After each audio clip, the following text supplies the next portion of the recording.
Hello, everyone. This is Biff, Chief Engineer with the Shuttle Tydirium podcast. I'm really excited today to do the narration to the Imperial Star Destroyer mission video that we recorded at Gen Con 2017 on Thursday night of the convention. This is a mission that I've been developing for about 2 years. We even did a podcast on it. I think it was episode 50, where we discussed this Imperial Star Destroyer scenario. It was a real joy for me because J-Bot, Phil, and Jim, as well as 4 other players, got a chance to run through this. I'll be honest, I was a little bit nervous up front because it was kind of like having 3 principals review your work, or 3 teachers review your work. So it was a little bit on the nerve-wracking side. But everything went really, really well. And I'm glad that we got it recorded to be able to share it with everybody. So let's talk a little bit about the scenario, this Imperial Star Destroyer scenario. The setting for this particular mission is Episode 6, the movie. It's kind of a what-if type scenario. As most of you know, the Rebel fleet hyperspace jumps into the Endor system with the intent of attacking the second Death Star. Han and his crew had been sent ahead to take down the protective shields that are coming from the forest moon of Endor. And he's not having a good job, or he's not doing very well with that. So the shields aren't down when the Rebel fleet actually shows up. And of course, the Emperor has foreseen all this, and they have laid a trap for the Rebel fleet. So at the last moment, the rebels discover that, or detect or deduce that the shields are in fact still up. So in order to buy some time for Han to get the shields down, they are forced to engage the Imperial fleet. The Imperial fleet wasn't exactly expecting that. So the rebels are kind of catching the Imperials by surprise a little bit, based on this bold tactic. So what I have here is a scenario where the rebels are going to try and either take out an Imperial Star Destroyer or severely cripple it, so that it's rendered ineffective in this ensuing space battle. So the objectives for the rebels are pretty straightforward. You need to either destroy the ISD, which is done through attacking the bridge, which is that little tiny structure that's up at the top center underneath the antenna array, by destroying that, or by destroying its main armament, the big guns that are on both the left and right edges. There's a total of 8 of them. So some combination of the two will also be victory conditions. The Rebel player is going to be generating points as they destroy things. The Imperial objective is pretty straightforward. Defend the ISD. And probably about the easiest way to do that is by destroying all of the Rebel fighters. So for each bridge hull hit that is taken, the rebels will, or delivered, the rebels will receive 4 points. For each main armament that is destroyed, the rebels will receive 2 points. And the Imperials will receive 2 points for each bridge hull that is remaining at the end of the game, and they get 1 point for each main armament that remains at the end of the game. There is also some bonus points that are available at the end of the game, and that's based upon how many Rebel fighters remain out on the playmat when we get to game end conditions. If the Rebels have 6 or more ships remaining, they will receive 2 bonus points. If the Rebels have 3 or fewer ships remaining on the board at game end conditions, the Imperials will get 6 points. If you've got anywhere between 4 or 5 ships, then no one's going to get any bonus points. So it's a little bit of an extra incentive for the Imperials to be really aggressive with the Rebel ships, and it's also a small incentive for the Rebels to be a little more careful with their ships, so that's just not a dedicated suicide run, if you will. So let's talk a little bit about the play surface and what we see here. The playmat is actually a 4x6 area, so slightly larger than the standard Epic size mat. The ISD is treated as a gigantic ship, if you will. I'm kind of treating it like an epic-sized ship, but it's not going to move. That wouldn't really be very practical with this setup. But it is going to go through all the other phases that an epic ship would go through. So it's going to go through its energy phase as a part of its activation, and that'll be doing that after all of the Rebel and Imperial ships have performed their activation, and then it'll slip in during the normal combat phase as a pilot skill 7 pilot. Out on the ISD surface, we've got several features. Let's talk about the most prevalent ones. The bridge and antenna array structure, which is at the top of your screen, almost in dead center. The bridge itself is the smaller structure that's tucked in between the two towers. That has a agility of 2 and 5 hull, but it cannot take damage until the 2 shield generators that are on either side of the antenna structure are actually destroyed. So those shield generators are big, huge honking targets. Again, there are 2 of them. They have an agility of 0 and a hull of 4 and a shield of 6 total shields for each one of them. And then also scattered throughout the main body of the ISD are the main armaments, which again are those 8 emplacements. Those will not be shooting at the fighters. Thematically, those would be going after other capital ships in the ensuing battle. But there are several missiles and hardpoints that are dotted out on the ISD's surface. There are 4 missiles. All of them happen to be concussion missiles.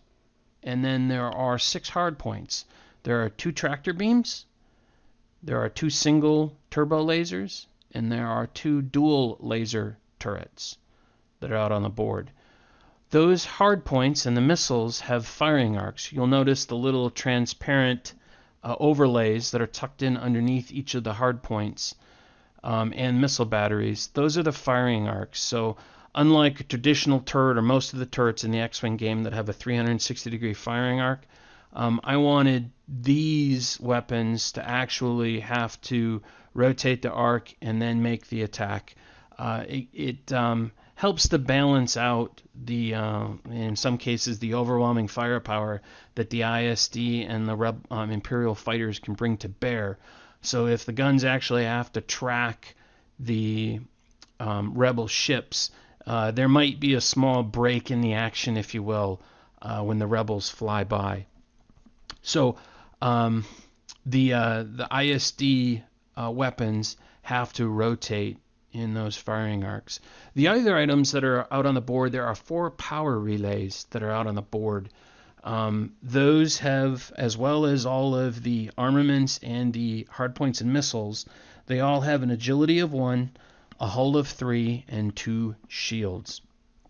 That's kind of a nice little segue into energy management and the actions that the ISD itself will be able to perform each turn. The ISD is going to collect a total of 10 energy per turn. 6 of those energies are coming from an internal reactor within the game. The other 4 are coming from the 4 power relays that are kind of dotting the surface. Each operational relay will contribute 1 energy during the collect energy or gain energy phase of the game. And the ISD also gets to perform 2 actions each round. One action would be to rotate the firing arcs of all of its weapons. So each weapon, a missile battery or hardpoint, would be able to rotate 90 degrees. And then its other action is to give out target locks. The ISD can perform 4 target locks. There's no range limitation, so any Rebel ship on the board can get a target lock. But the ISD can only target lock each Rebel ship only once, so you can't stack the ISD target locks. And only the ISD weapons are able to utilize those target locks. The missiles certainly need the target locks in order to be able to fire. The hard points require energy, but don't necessarily require target locks, but could use the target locks if they would like to. The other thing of note with this scenario is it is possible to perform the suicide attack on the bridge. So if you happen to have a rebel ship with at least one hull damage, and neither of the shield generators happens to have any shields at that point in time, if this rebel ship with one hull damage were to fly into the bridge at the end of the activation phase, that ship will roll 4 attack dice. Any critical hit is going to be counted as 2 hits, and all focus can be changed to hits. The Imperial player will not be rolling any defense dice to combat this, so it's pretty easy for the Rebel player to be able to come up with 5 total damage to take out the 5 hull on a suicide attack. And that does also remind me that whenever the Rebels are attacking any of the ISD units, all critical hits will be treated as 2 damage. We're not using the damage deck. We're going to use damage tokens to mark off the damage to any of the ISD units. As far as the order of battle that's set up, the Rebel players are going to start off with 12 ships. They get 3 of the following types, 3 each of the following types. They're going to get 3 Y-Wings, 3 A-Wings, 3 X-Wings, and 3 B-Wings. The Imperials will start off with a similar number of ships, 12 ships, but they're split between 3 different types. They get 4 TIE Fighters, 4 TIE Bombers, and 4 Interceptors.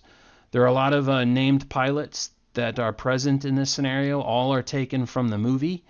You can download the scenario and take a look at the specific loadouts if you'd like. We'll probably include a link in the show notes for this particular video. As far as setup, and it looks like the Imperials have already done their setup, but the Imperials will first set up 6 of their 12 fighters. They can deploy them within the range 1 band on what I'll call the aft edge, the top edge of the playing surface and how we're viewing it, as well as 2 1x1 squares that are on the corners of the bow edge of the map. They can deploy fighters in those 3 areas. The Rebels, on the other hand, will deploy their forces within a range 1x6 box centered on the bow edge of the game map. You can see the 2 range rulers out on the bow edge that are kind of denoting the length of that box. They also get 2 range 1 by range 1 boxes that are centered on the short edges of the map on both sides. They'll be able to deploy forces there. So the general flow of the setup will be the Imperials will deploy 6 of their fighters, and they've already deployed the 4 TIE Fighters in the top right, and they've deployed 2 TIE Bombers kind of in the top left, just outboard of the left shield generator. Then the Rebels will deploy all 12 of their fighters, and then finally the Imperials will finish off the setup with their remaining 6 fighters. And it looks like the Rebels are getting close to finishing their deployment. Once all the fighters are out, then normal gameplay will begin with the planning, activation, combat, and end phase. That's very, very typical. As far as the round order, as I mentioned earlier, the Imperial Star Destroyer is going to be treated as kind of like an epic ship. So its activation phase will be after all of the small ships have moved. It'll go through a gain energy, an allocate energy, and then a use energy phase. And then finish that all off with its actions. And I'll get into a little bit more detail onto that a little bit later when there's kind of a break in the action. Then we go into the combat phase, and the ISD will flow in as if it's a pilot skill 7 pilot. But in the end phase, there's a little bit of extra action that'll be taking place. We will check to see whether or not the game concludes. The game ends when one of 3 things happen. The ISD bridge is destroyed, or the Rebel players have all been eliminated from the map, or we've run out of turn counters. We start the game with 10 turn counters, and during the end phase, we'll pull out a token each in the end phase. And that's actually what we do after We check for game end conditions. We perform all the normal cleanup activities. Then we go ahead and pull a token out of the token counter cup. And the last thing we do is we roll for special events. Both the Imperial player and the Rebel player will roll for special events. And I'll talk about that a little bit later on when we get into the video. It looks as though all of the deployment has actually been finished. All of the Rebel fighters are down at the bottom edge of the play surface. They did not deploy anyone out to the two areas on the center of the left and right map edges from the way we're viewing it. And the Imperials have dropped in the remaining 6 fighters, and everyone's in the midst of a planning phase. So the Imperials dropped in the 4 TIE Interceptors in the bottom right corner, and the remaining 2 TIE bombers were added in the aft edge of the play surface at the very, very top. Jim, who's flying the 4 TIE bombers, he dropped in 1 bomber with the 2 that had been initially set up, and then the last bomber was added kind of tucked in behind the right shield generator and the antenna structure. As you can see, we've already started round 1 with pilot skill 2. The 2 bombers have gone ahead and moved, so now all of the other ships are going to start moving in round 1 as we go into the activation. See, a B-wing just performed a barrel roll. So it takes a little while for all of the fighters to get moving. It takes us roughly, when all of the ships are out on the board, we're making good time if we can get everybody moved and through combat in about an hour. That sounds a little painful, but when you're in the thick of it and everybody's kind of moving, it still is very entertaining. Watching what everybody does and the actions that they choose, and how the tension kind of builds for combat. So while we watch the round 1 movement take place, I'm going to touch base a little bit on some of the ISD details. One of the things that the ISD will do is allocating out energy during its activation phase. So again, it's gaining the 6 from the internal reactor, and then the 4 energy from the operational power relays that are out on the board. The power relays are important because they enable the ISD to actually reallocate energy. In normal X-Wing rules, once energy has been allocated out to a hard point, for example, there's no real way for you to bring that energy back to the ISD. So provided the ISD has operational relays, it can actually pull energy back from a hard point to be reallocated off to something else. Right now at this point in the game, there's 4 operational relays. So if the ISD driver did in fact want to reallocate energy, he could pull back 4 energy back to the ISD. But even when you're reallocating energy like that, you're still left with the energy limit on the ISD at all times, which happens to be 10 energy. Let's see here. So we're in the midst of still moving some of that was probably Major Reimer that just moved on the bomber. So Jim is flying all of the bombers. J-Bot is flying the 4 TIE Interceptors. I did not get all of the names of the players in this scenario. We did have a father-son team. The son happened to join Jonathan, J-Bot, and Jim on the Imperial side, and that son is actually flying the 4 TIE Fighters. Phil is in the mix with the 2 Rebel players. I honestly don't know who was flying what when all that went down. I wasn't paying that close attention to how they divided up the forces. And of course, Phil's joined with 2 people, and I apologize, I don't have their names. And then we did have a player that was specific to the ISD. I believe his name was Chris. So he is our ISD driver for the day. Looks like we're getting close to wrapping up. Yeah, we're in the midst of doing the ISD's actions. As you can see, Chris is running around the board, and he is changing the firing arcs of the ISD weapons.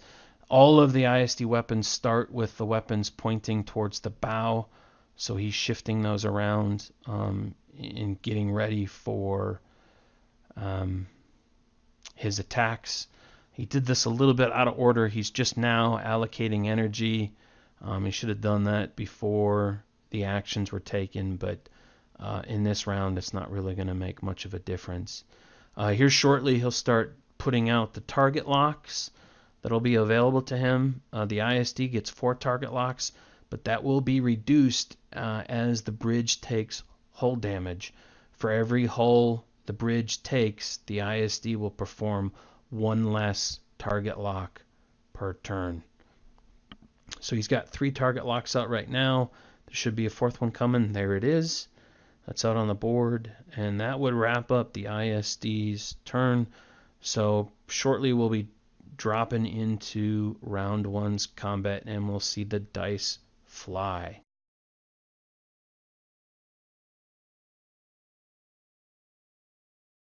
And so combat begins on round 1. One of the neat things about the movement that the rebels performed is everybody basically drifted to the left. They moved to the left. That's kind of effectively splitting the ISD defenses in half. So just about all of the weaponry on the right side of the ISD will not be able to come to bear on the rebel ships. Imperials have the initiative in this scenario, so Sunterfell would have been the first ship to fight, but with the Interceptors to that far right edge, they're all out of range. So Wedge was actually the first ship to take a shot, and he targeted the power relay in the bottom left corner and was able to put 2 damage on that, effectively stripping off its shields. Then the ISD got into the fight, and that's about what we're watching right now. And the ISD winds up targeting one of the B-wings and is very successful in hitting it with the tractor beam, and we're seeing the resulting barrel roll. The ISD player decided to roll the B-wing to the right and have it drift back a little bit in order to kind of clog up the works, if you will, for the Y-wings that are following behind it. That also is going to drop the agility of that B-wing down to 0 because of the tractor beam token. And a follow-up single turbo laser attack from the ISD on that B-wing, which I believe was Ibitsum, wound up securing 4 additional hits on Ibitsum because of the target lock that was accompanying it and the native focus flip. I just saw the sign that they're starting round 2. We had a little bit of a camera glitch, so we lost about 10 minutes of video.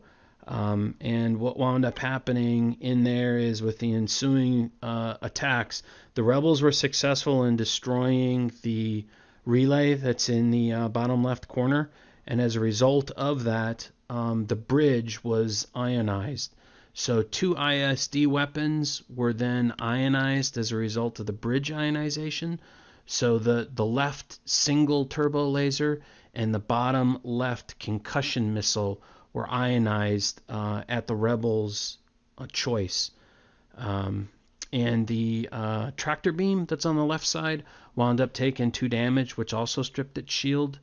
And we don't see the special event roll that occurs in the end phase of turn 1.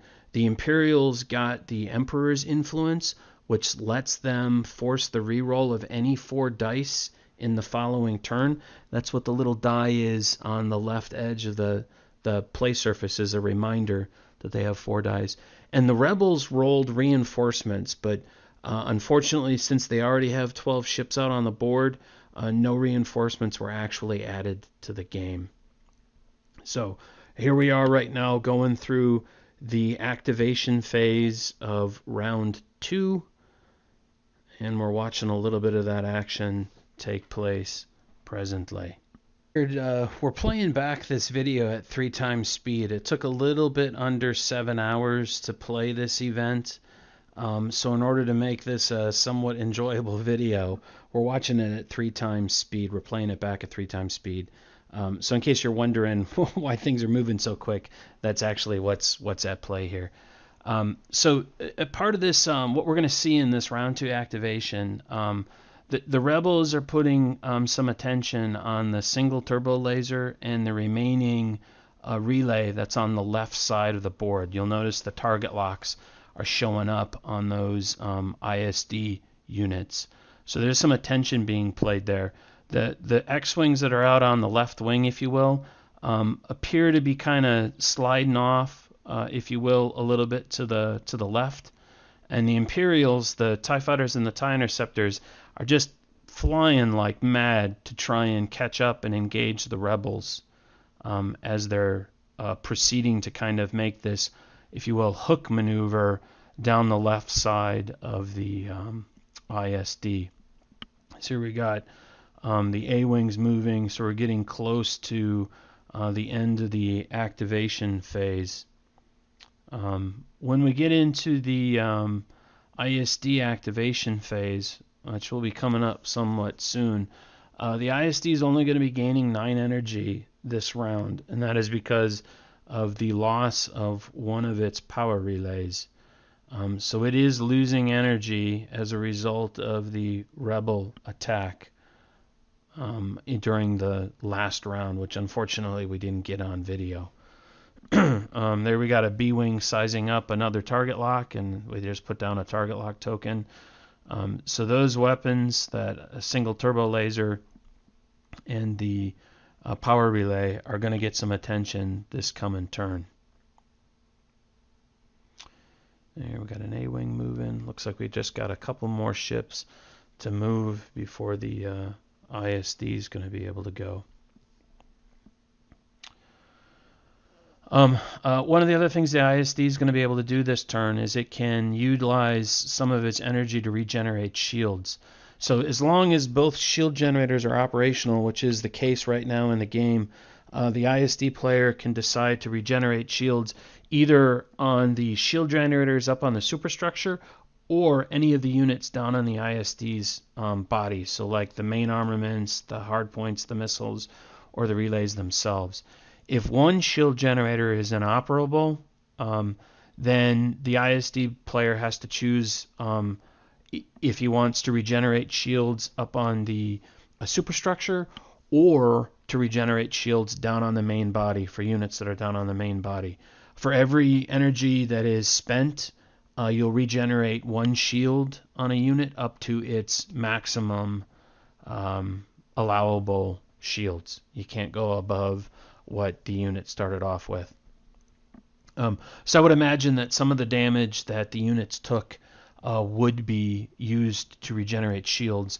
The single turbo laser that I believe took 2 damage lost its shields the previous turn.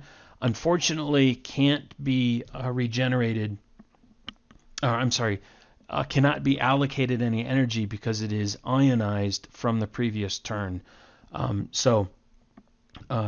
When the ISD is doing the allocation, it can't put any energy towards it, but it could regenerate shields on that. It's just not going to be able to fire that turn, which is the result of the ionization token anyway.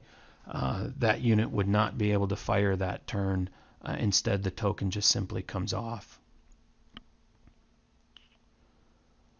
Okay, it looks like the ISD is dropping its target locks. I did not notice if there was any change of firing arc for any of the ISD weapons, and just looking at the status sheet, it looks like the ISD has allocated all of its energy, and we're into round 2 combat. So round 2 combat begins with the Imperials in pretty good shape. Most of the Imperial fighters, for that matter, all the Imperial fighters, are just outside of range 3, so they don't have a shot. So the Rebels really just have to contend with the ISD defenses for this round, and we'll touch upon that in a minute. The first handful of Rebel fighters, Wedge, Ten Numb, and Horton Psalm, make their attacks in the beginning of the round. 10 Num and Horton combined to put some damage onto the tractor beam on the left side of the ISD and are successful in actually destroying it. We'll see here in just a few moments that they remove the tractor beam after all the defensive roles are performed. The Imperials do have the Emperor's influence, so you'll want to kind of watch the die off on the left edge to see when they use that to force rerolls. So the tractor beam's been destroyed, so now the ISD is out checking to see what it can attack. And interestingly, there isn't much for the ISD to do. Unfortunately, the ionization from the loss of the power relay last turn took away the weapons that were actually in range. The single turbo laser and the concussion missile just had their ion tokens removed. Had they not been there, they would have been able to attack this round. So the ISD didn't get to do anything. So we're once again back at the rebels attacking the ISD units. And unfortunately, with the path that the rebels are choosing, the ISD's weapons on the right side of the board are out of the game. So the strategy is paying off real well for the rebels for the time being. So here we have a couple of attacks taking place. Looks like they're targeting the relay. I think that's maybe that was Jake taking a shot in his A-wing, long-range shot on the relay, and looks like he secured 2 hits on the relay in that attack. So that's actually pretty good. Let's see what else is going on. Okay, so now we got a couple of attacks taking place on the concussion missile right now. And we'll see what kind of damage it's wrought on the concussion missile. And it looks like we just took 1 damage. And we secured a second hit on the concussion missile on that left side towards the front at the bottom of the map. Now I think there's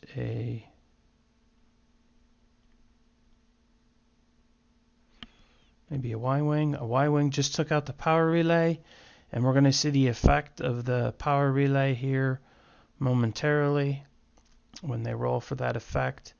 They will succeed in ionizing the bridge once again.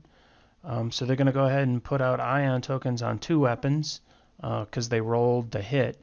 And they will wind up ionizing the concussion missile that's in the far back left corner, as well as the single turbo laser. So that's 2 turns in a row that the single turbo laser has been ionized, and 2 turns in a row that the ISD has lost 2 weapons. Okay, it looks like they changed their mind and moved the ion token up to that front concussion missile battery, which would make a little bit more sense now that I'm thinking about it. So it looks like they're just finishing off the remainder of the rebel attacks. If memory serves, I don't think anything else is going to be destroyed in this round. So in a few moments, they're going to be rolling for the special events. And here comes the roll for the special event. And the Imperial players are going to get aggressive commanders. So their ISD weaponry is going to be able to make 2 attacks. And the rebels just destroyed a shield generator with a critical hit roll. Followed that up with another roll to secure the shield generator destruction. So that's a huge, huge benefit to the rebels. The Imperials get to choose which of the 2 operational shield generators to destroy. So the Imperials chose the side that the rebel fighters are headed towards, which is probably a good move on their part. And so begins round 3 planning. While the dials are being set and eventually they'll start moving the ships, I'm going to kind of talk a little bit about the special event tables.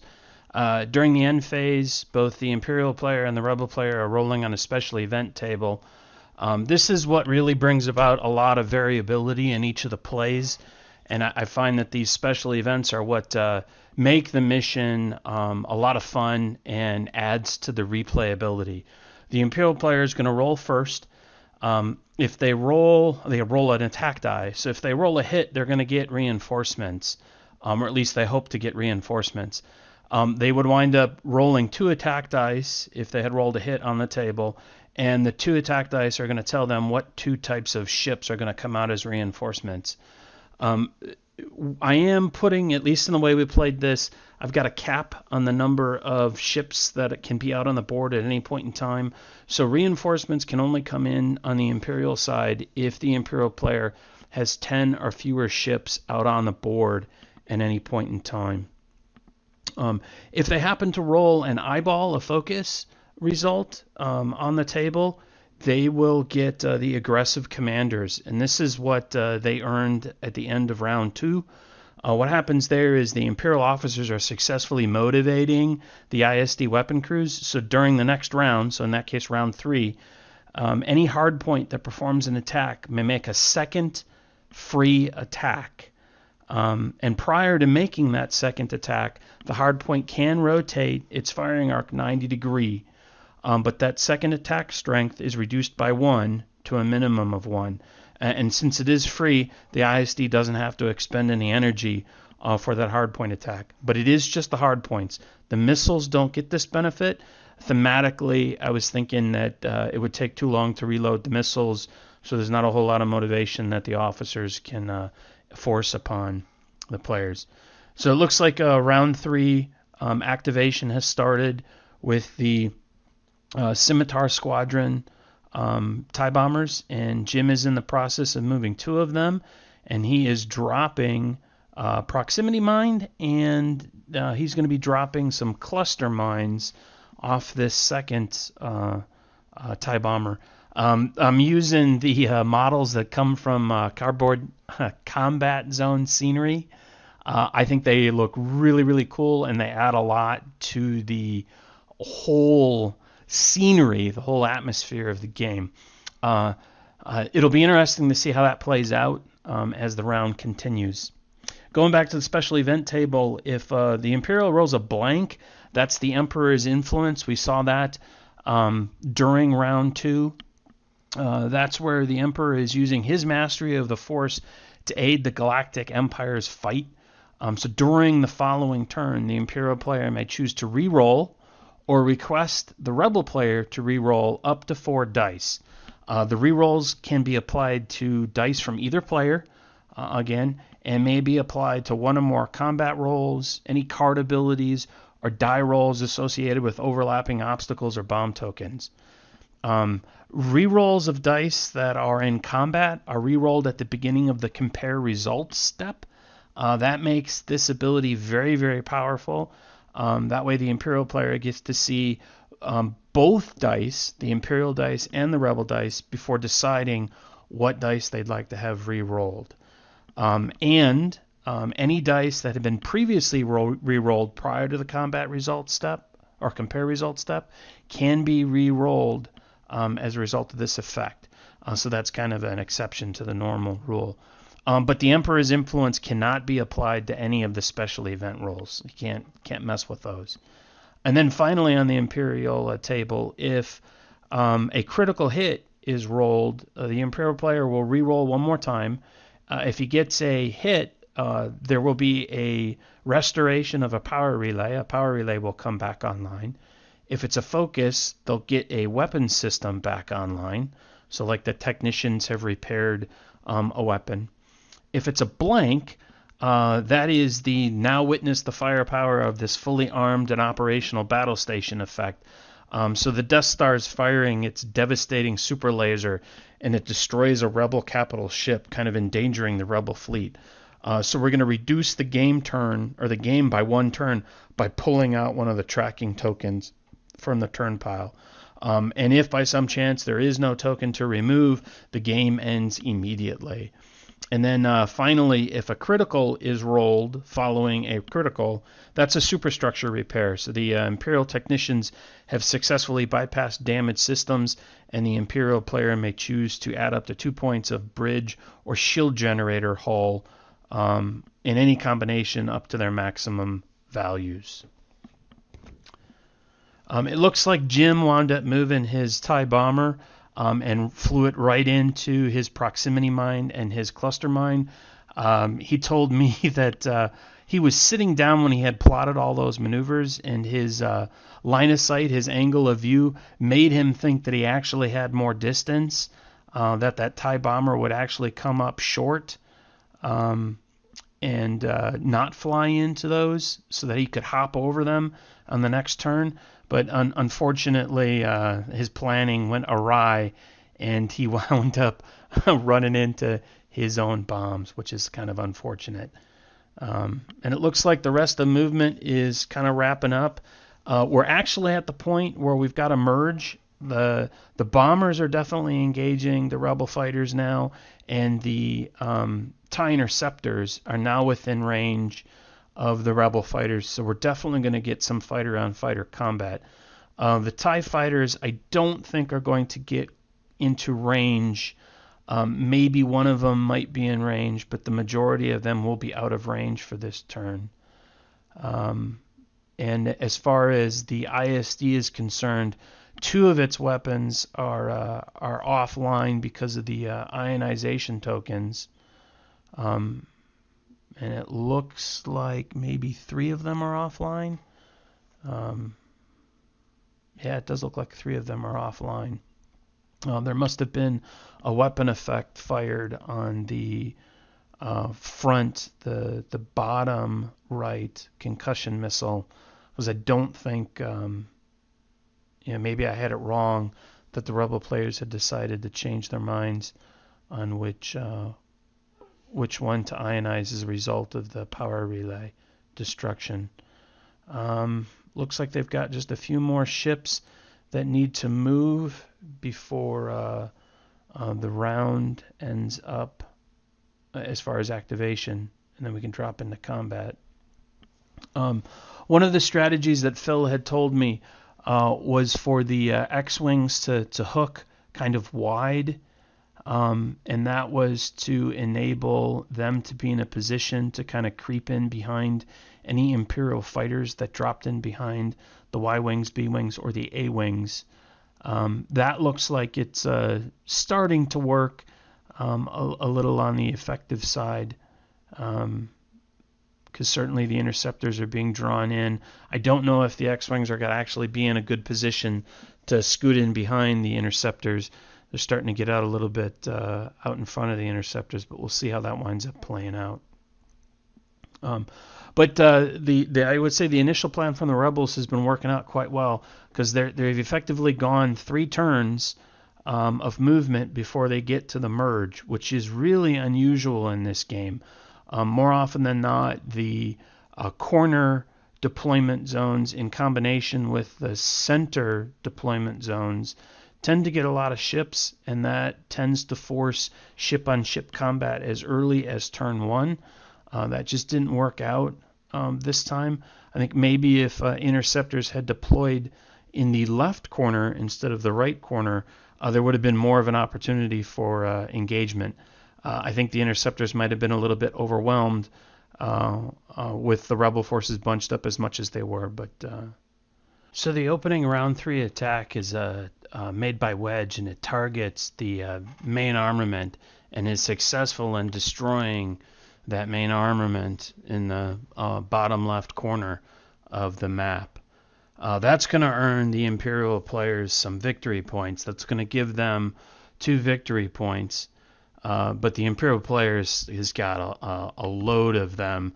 They start the game with 10 for the 5 hull on the bridge, and they've got 8 for the 8 main armaments that are out on the board. So they're starting off with 18 points. So as it stands right now, the Imperial players have got 17 points because they lost 1 point from the main armament, and the Rebel players have 2 points. Still a long way to go in the game. So Got a couple more attacks kind of going on. The TIE bombers are going to start taking some pretty brutal punishment.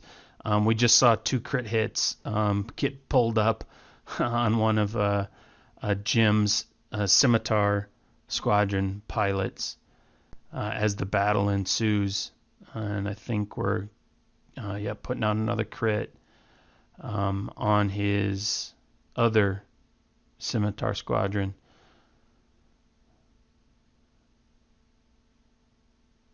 See what got some additional attacks going on. Now the rebels are firing at the the Imperials. The ISD is firing now.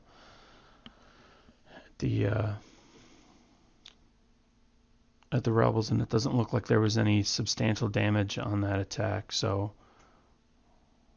we're getting a little bit of the interceptor action going in against the A-wings, if I remember correctly. And we get the boost after the attack.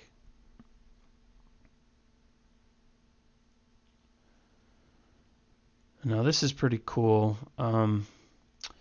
Jim is targeting one of the Y-wings with an ion torpedo and successfully hit, and is now laying out, I believe, a total of 7 ionization markers. He winds up getting the 3 A-wings, the 3 Y-wings, 1 B-wing, and I believe he even ionizes the TIE bomber that's in front of the attacker. So really effective ionization shot that gets almost all of the rebels. I think he only missed 4 of the rebels that are out on the board right now. And this is going to prove to be a pretty substantial event for the rebel fleet, given that so many of the ships are only going to be able to perform the 1 straight on the following turn. So great job from the TIE bomber. I think that's Major Reimer that made that attack. He gets credit for it. So it looks like the rebels are starting to make some attacks in kind. I think that was probably Arvel and maybe Ibitsum making attacks. Going after TIE bombers. And we've got our first casualty. The TIE bomber, one of the scimitars, has been destroyed. So Jim's lost one of his bombers.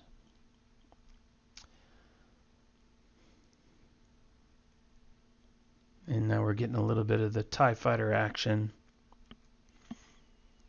in the mix. This is the kind of the first turn that the TIE fighters are in range.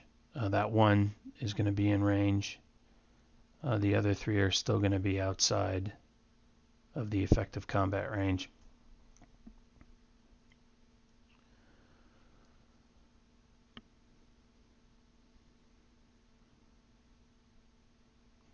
Back to the Interceptor. My guess is it's would it be Felsrath making the attack?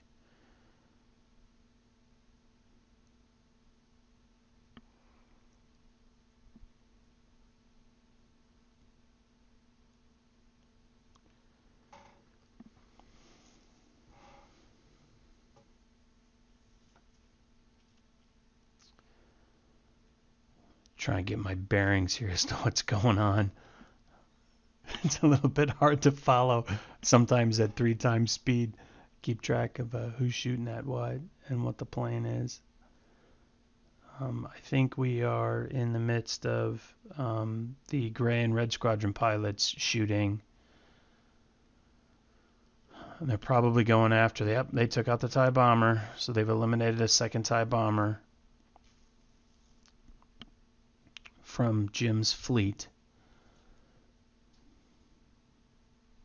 And I'm thinking, yep, we've got some Saber Squadron pilots that'll be shooting into the mix.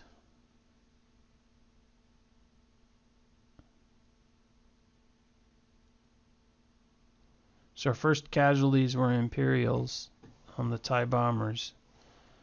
And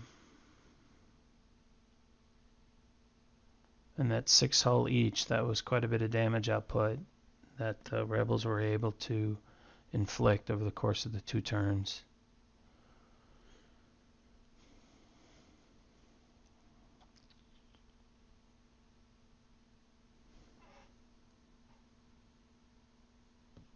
And now we're into the end in the cleanup phase. So the Imperials just rolled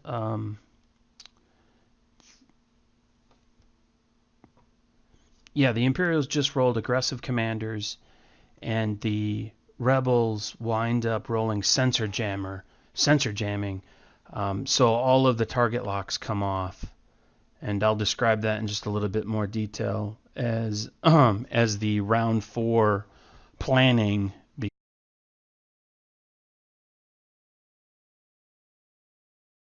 So while round 4 planning takes place, I'm going to talk about the Rebel special event table. If the Rebels roll a hit, much like the Imperials, they're going to get reinforcements. Rebels wind up getting 3 reinforcements, but they're only allowed to take them if they've got 9 or fewer ships out on the board. And again, they would roll 3 attack dice, and those 3 would then determine what ship types are going to come out for them to play. If they roll a focus, they get the sensor jamming, which is what just happened. In that case, the rebels have temporarily jammed all the Imperial sensors, flooding the targeting systems with hundreds of false tracks. So the ISD and Imperial fighters may not target lock any rebel ships on the following turn, and any rebel ships with existing target locks are immediately lost. So that's why you saw all the ISD target locks come off the board after the rebel players rolled that. If the rebels roll a blank, that's going to be a special. The Falcon joins the fight, so the rebel player gets to receive the Millennium Falcon flown by Lando Calrissian, and it's loaded out with a lot of upgrades like outmaneuver, homing missiles, 9 num, even Lando as a crew member, and you're getting the evade version of the Millennium Falcon with an engine upgrade. And then you roll to determine where exactly it's going to wind up coming out. And then finally, on the Rebel Special Event table, if a critical hit is rolled, you're going to re-roll the dice, and if you get a hit, one of the main armament is destroyed.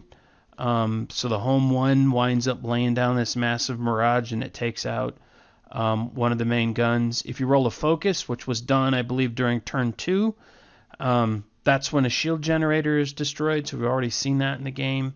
If the rebels roll a blank following a crit, that is, the Han will have that shield down. We've got to give him more time special effect, and we basically extend the game by 1 turn by dropping a token into the turn tracking pile. I see that movement's already started. And then finally, if the rebel players roll a crit followed by a crit, that's the reactor destroyed, and that's where the home ones laid down this massive barrage, and the ISD takes damage, and the internal reactor is destroyed. So the ISD loses the 6 energy that it gets from that reactor every turn. That's a pretty brutal blow to the ISD. But I suppose in this game, the ISD's not really had much of a chance to use its weaponry with all the ionization and so forth, so that's been kind of crippling to the ISD's defenses. And with the center jammer that just took place, without the ability to target lock, the missile batteries on the ISD can't fire this turn. So that's even kind of somewhat crippling for the ISD in and of itself. That's a little bit of a disappointment. And that's playing into, I suppose, the rebels a little bit. Given that this turn is going to be a really, really meaty one, with most of the rebel ships having to just move the one forward because of that ionization torpedo attack that took place in the previous turn, their movement's going to be very, very predictable. So I know the Interceptors and the TIE Fighters are going to be using that to their advantage to try and get some really, really good shots in on the A-wings and the Y-wings that are going to be coming up in the next turn. Let's Let's see what's kind of going on. We're moving the TIE fighter there, taking its action. More TIE fighters. So that's probably in the Night Beast and Wind Gundark. That's those players that are probably moving right now and taking their actions. So we're in about the middle of the activation phase, is my guess. You see the Interceptors and the TIE fighters kind of tightening the noose on the Rebel fighters on this round, taking advantage of the ionization that took place.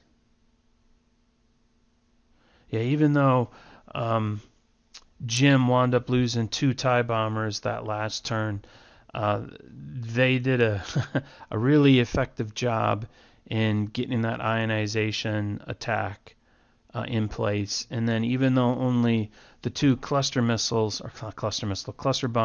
remain on the table, that is kind of a little bit of an effective shield in that the Rebel players are going to have to fly around it in order to avoid those. So even though he took out half the bombs, he still wound up with something that's very practical in the end.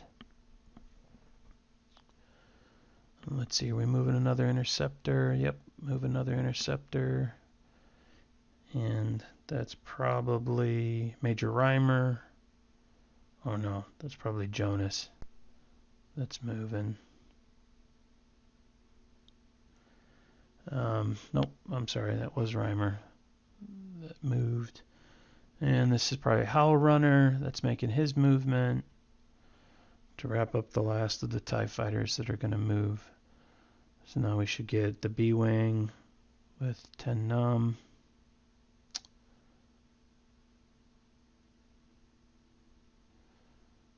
And there goes Horton. And that'll leave Suntir and Wedge to follow to finish out movement for round 4. And there's not going to be a whole lot that the ISD is going to be able to do this turn. I think most of its weaponry is pointed in the right direction, so it might just be a little bit of energy allocation, because again, it can't issue any target locks because of the sensor jamming that the Rebels rolled this last turn. So, yep, there goes some energy allocation, and I think that's going to wrap up round 4 activation. So the 4th round of combat gets started. This should be really interesting because all the Imperial fighters are now fully engaged. We've got a complete merge. Last round, the TIE fighters, a few of them were just outside of range. So the opening salvos from Suntir Fel and the 2 high pilot skill, or at least Wedge. So now we've got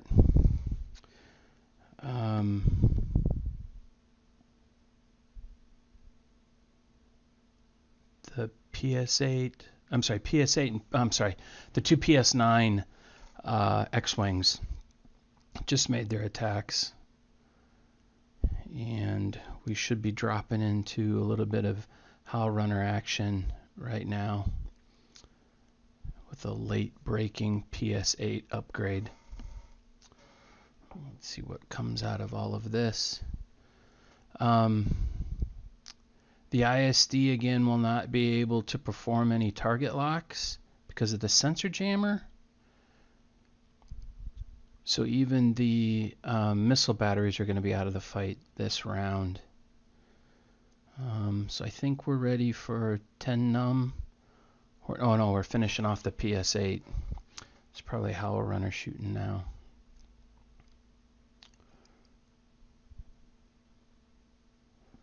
Oh, okay. So this is 10 num attacking Fel's Wrath. Fel's Wrath just took a crit hit. It was a direct hit. So that 2 damage was enough to destroy Fel's Wrath, but he's going to stick around until the end of the turn per his special ability. So now that's going to let Horton make an attack onto a TIE bomber. And that defeats the TIE bomber. That was Jonas that was just destroyed. So that'll drop us down into the pilot skill 7. This is when the ISD gets to make some attacks. So there will actually be some ISD attacks this turn. They've got at least 2 weapons that can engage.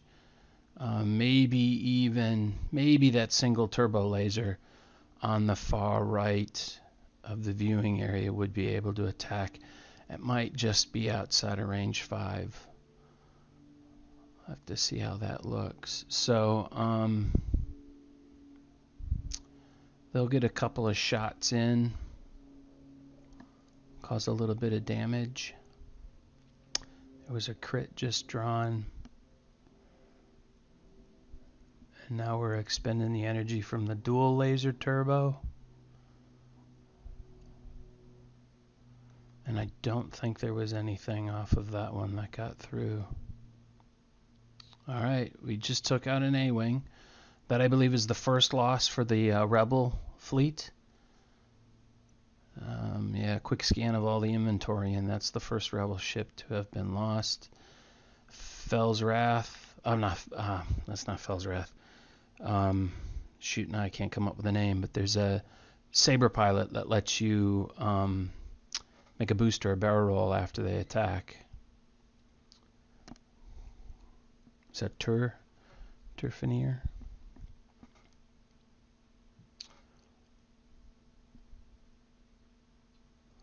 So it looks like all the Imperial 7s are done now.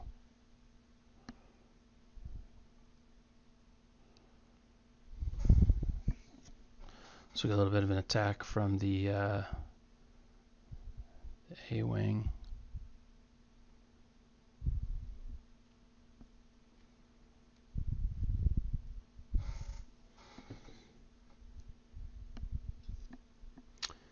And Ibitsum is going to make an attack. I believe Ibitsum fires a proton torpedo at the single laser turbo.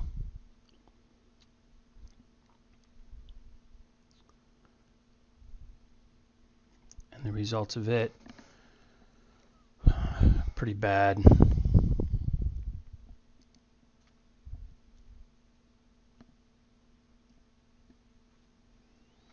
The Imperials play a lot of this round, forgetting that they've got the Emperor's influence. It was kind of neat how it started off as Emperor's influence, then kind of became Emperor's blessing, because the use of it wasn't as productive for the Imperials as they would have liked it to have been. And kind of by the end of the day, it became known as Emperor's indifference because it wasn't very effective for the Imperial players. Looks like they've used it twice so far. Rolling, either for attack or modifying defense.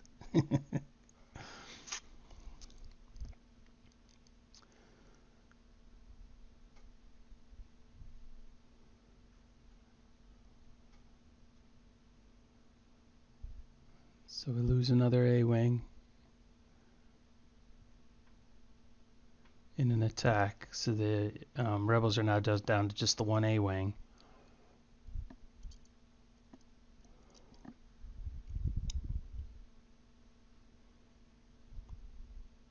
And we just lost Horton. Saber Squadron pilot just took out Horton.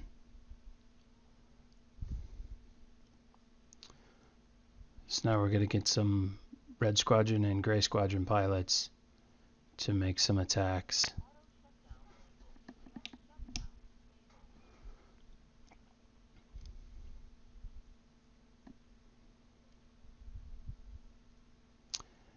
And the Empire has finished using their 4 die rolls for Emperor's influence this round.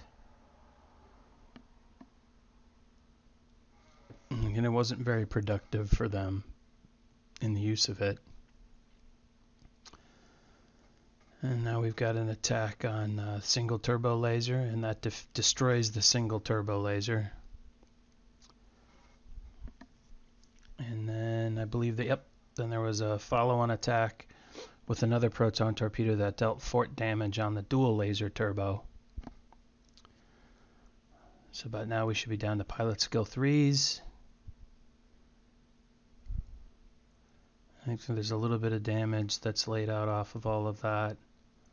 And now we're down to the blue squadron pilots. And making an attack on the dual laser, and I don't think that was productive. So now we're cleaning up once again and getting ready for round 4 special events.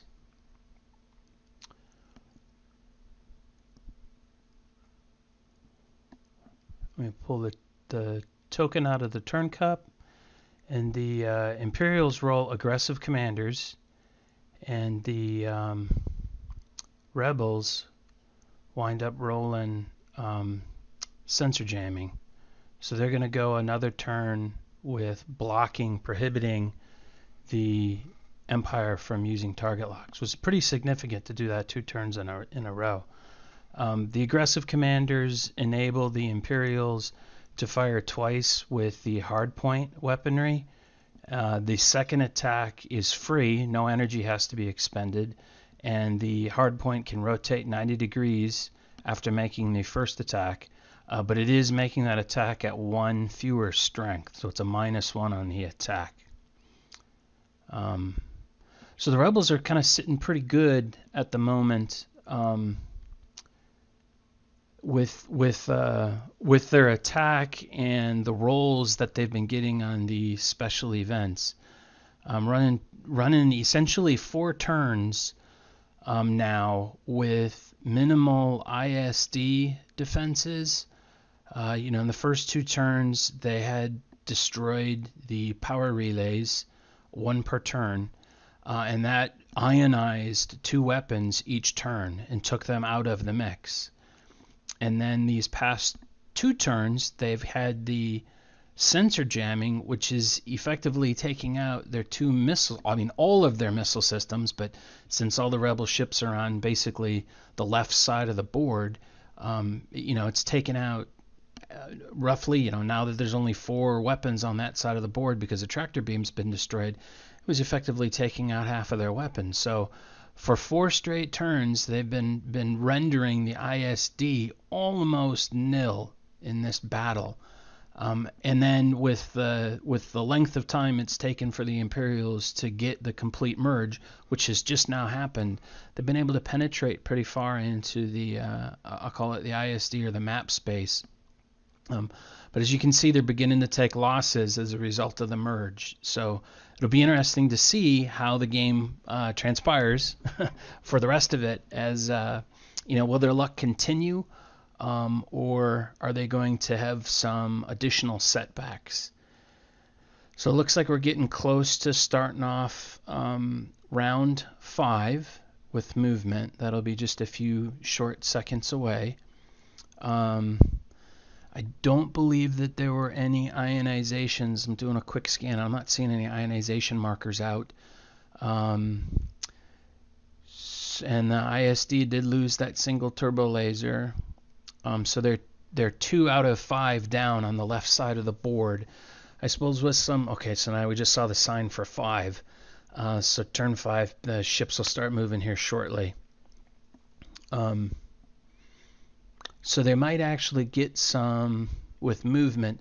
There might be some right side ISD weapons that'll engage in round 5 combat.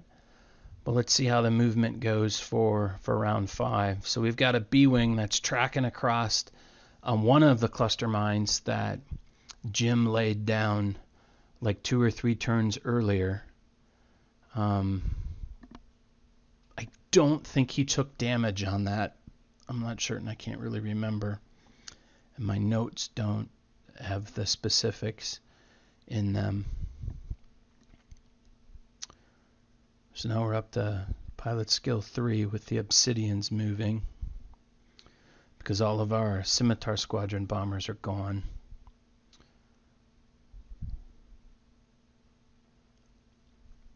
And now we're getting some Saber pilot action.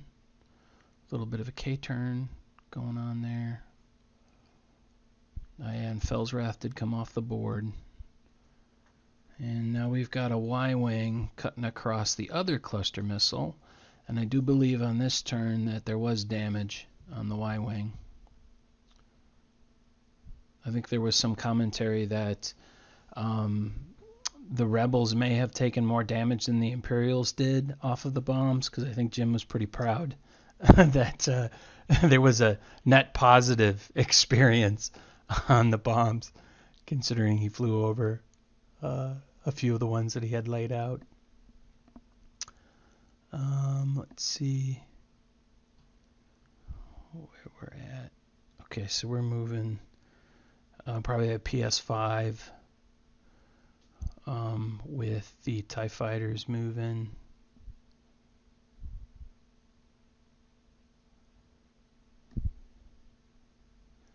Yep, and I think another one will be moving here shortly. This move right here is pretty important. We're going to see why in a few moments. I don't know if that's Night Beast or Winged Gundark. It's probably Winged Gundark. But that TIE fighter move is going to be pretty important here in just a second. We got what? Jonas moving. TIE bomber, another K-turn. Bring his guns to bear.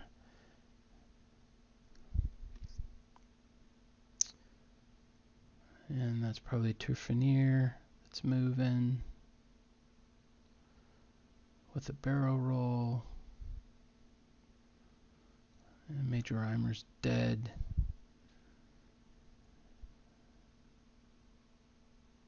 And now here's where Jake Farrell moves, and he's going to plow right into that TIE fighter that I believe is Night Beast. And that's going to set up a really, really nice move from Howl Runner here. He moves forward too, and very surgically does not bump into Jake. So that'll put him in a good position for a nice shot come the 5th round of combat. So now we're probably up in the PS8 with Tennum and Horton moving. And then now finally Suntir Fell will move. And that leaves Wedge. And then the ISD is going to come online. And as a result of allocating energy and so forth, he's going to wind up repairing 2 shields on that dual laser turret. He just scratched off 2 marks on the shield. So we've got some shields on that dual laser turret. So now we can go into round 5 combat. I think he's the ISD players checking ranges, see what he can shoot at, what are his options. Maybe, I don't think he rotated any of the turret facings. I think all that stuff is still set. So we got our PS upgrades out on the board, so the shooting's going to get starting here really soon. We'll start seeing some dice fly.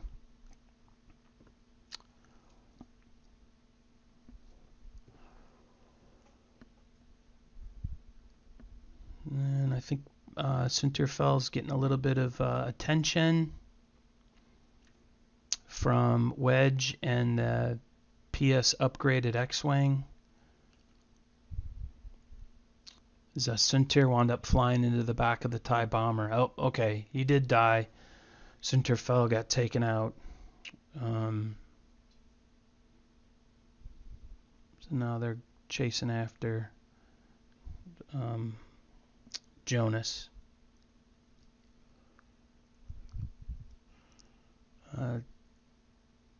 Ten Num's going to make an attack.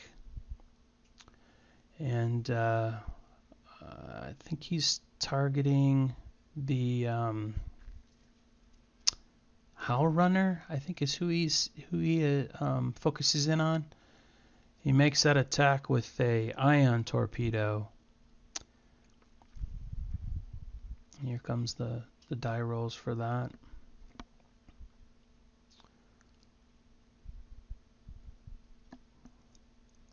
And he's successful in connecting. And that just kind of sprinkles ion tokens around Howl Runner. So that one shot winds up ionizing 3 TIE fighters and 1 A-Wing. So pretty impressive, a little bit of a repeat of what had been done earlier in the game. That's the Rebels are going to kind of reap a little bit of a benefit from that.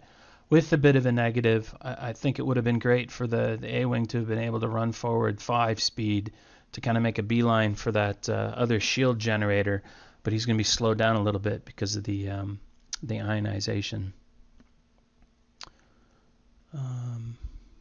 So let's see here. Imp 7, pilot skill.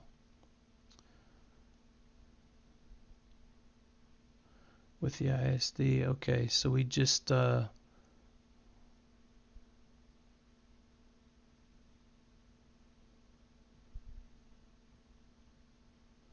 lose a Y-wing. I think we just lost a Y-wing.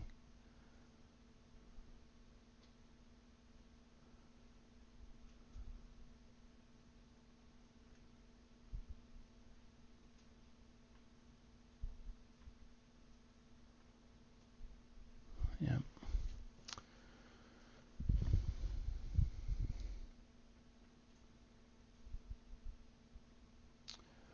So the ISD is still shooting. And now I think Turfanier is up for an attack. And he takes out the PS upgraded X-Wing. So the Rebels are starting to lose more ships. They're starting to feel the pinch from the Imperial player getting fully engaged. The Imperial player is being fully engaged.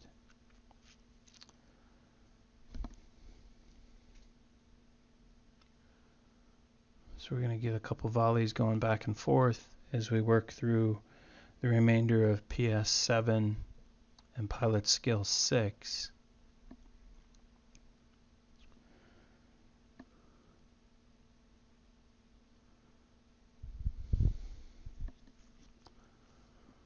Looks like Arvel and Ibitsum are making attacks.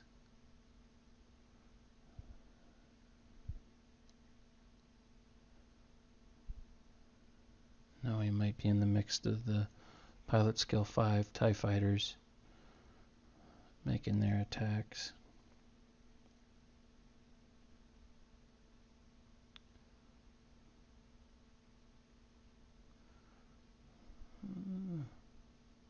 Get that. Yep.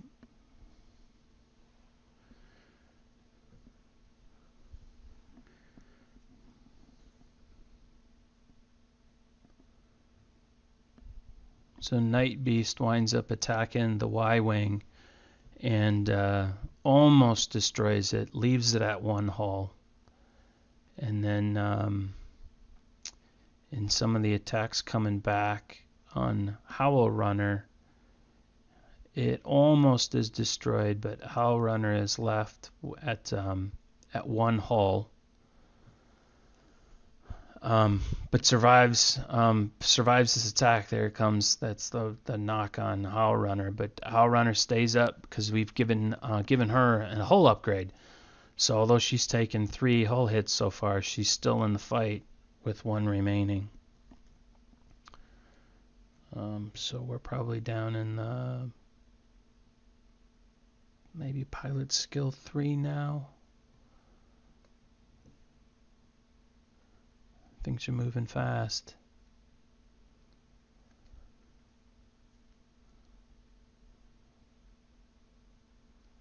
Yeah. So we got a little bit of cleanup going on in here, and then we will roll for the round 5 special events. The Imperials roll a crit, followed by, I think it was an eyeball that lets them bring a weapon system back online. So right now there's a little bit of a conversation as to whether or not to bring the tractor beam back or the single laser turbo.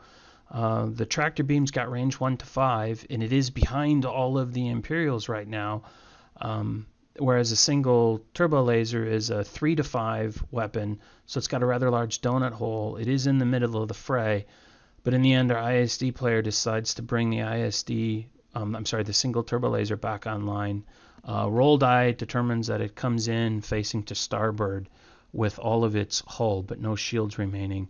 The rebels roll a hit, which means they're getting reinforcements, and since they've lost a few fighters, they are able to bring in 3. The subsequent roll, you roll it 3 times, enabled them to bring out a B-wing, a Y-wing, and an X-wing. So at this point, they determine what the loadout is going to be. I've got a sheet with preset loadouts on the fighters, so they're going to choose from this list of reinforcements what they want to bring in.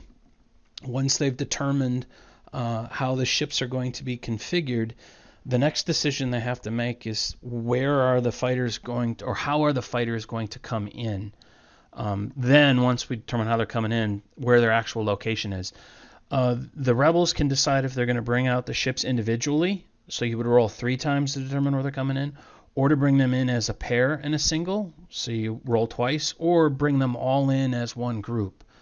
The rebels are going to decide to bring them in as one solid group, so eventually they're just going to be rolling once to determine the location. There are 6 places that the reinforcements can come in. They start off in the bottom left is the one location, kind of on the center left is another, and then the top left. The rebels just rolled, and they've been told that the reinforcements are going to come in on that starboard side, left to us viewing it. Range 1 from the edge, centered, kind of drop a dot there, kind of like where the dice is, and then from that point, positioning the ships anywhere within range 1 of that location. So they are able to kind of come in a little bit in on the map when they pop up, and right now they're kind of coming in behind the Imperials, coming in behind all of their buddies. So this was a well-timed reinforcement. I think the rebels were down 4 ships at this point, or maybe 5. There's what?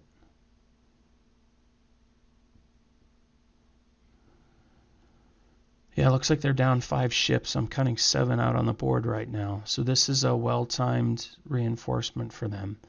We're going into round 6, so we're at about the halfway point. There's going to be 11 rounds total played, assuming we don't pull any tokens out or add any tokens via special events.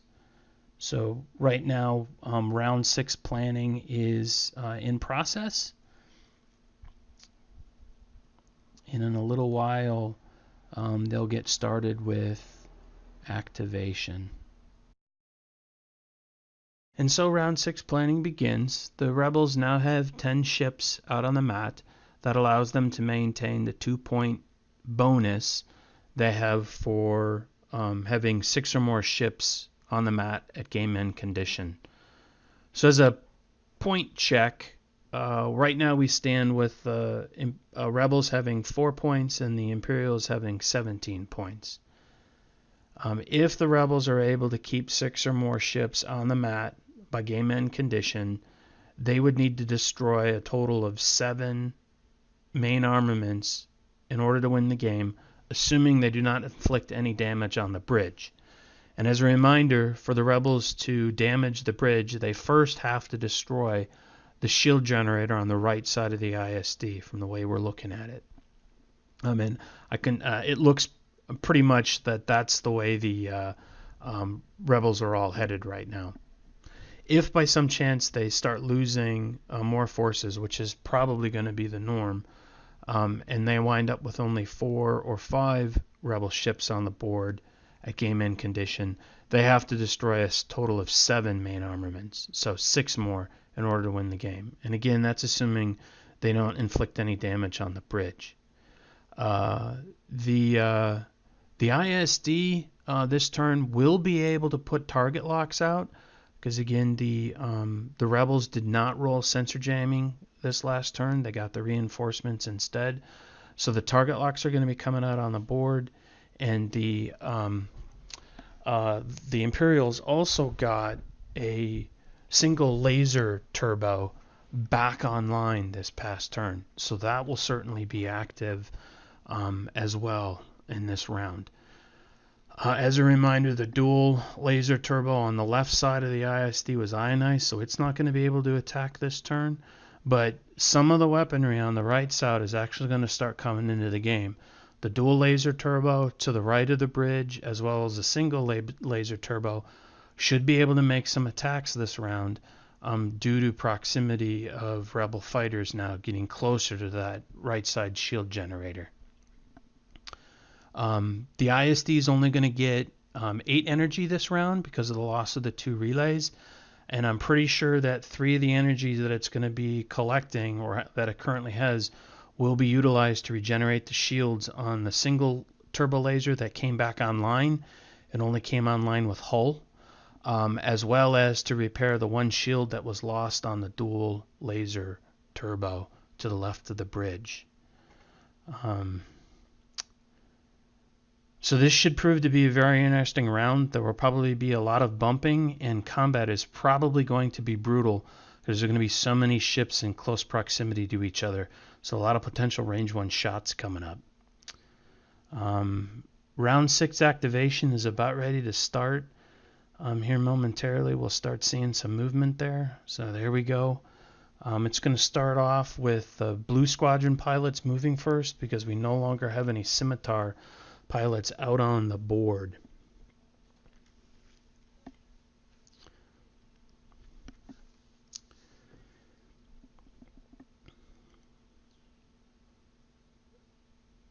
We'll see what the actions are for them. So, yep, we just had a target lock on an Interceptor, it looks like.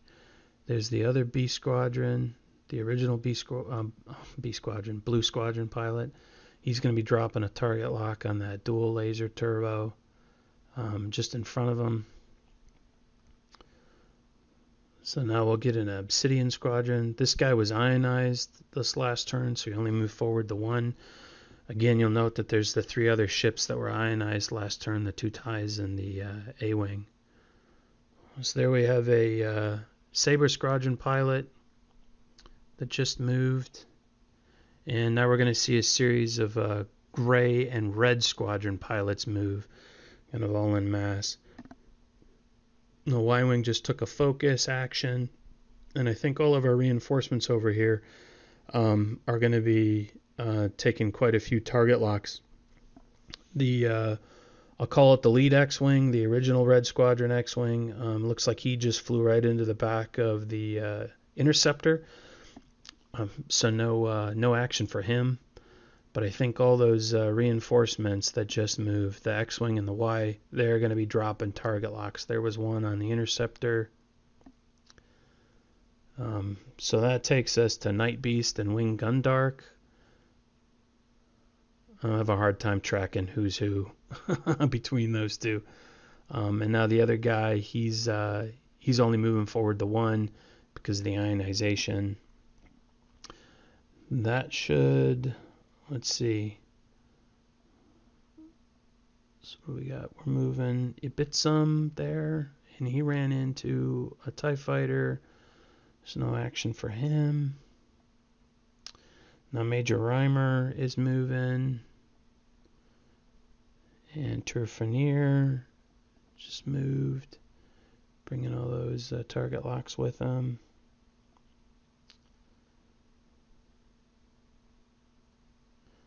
Now Jake is moving, and he was ionized. That should bring us to Howl Runner. Oh, little boost.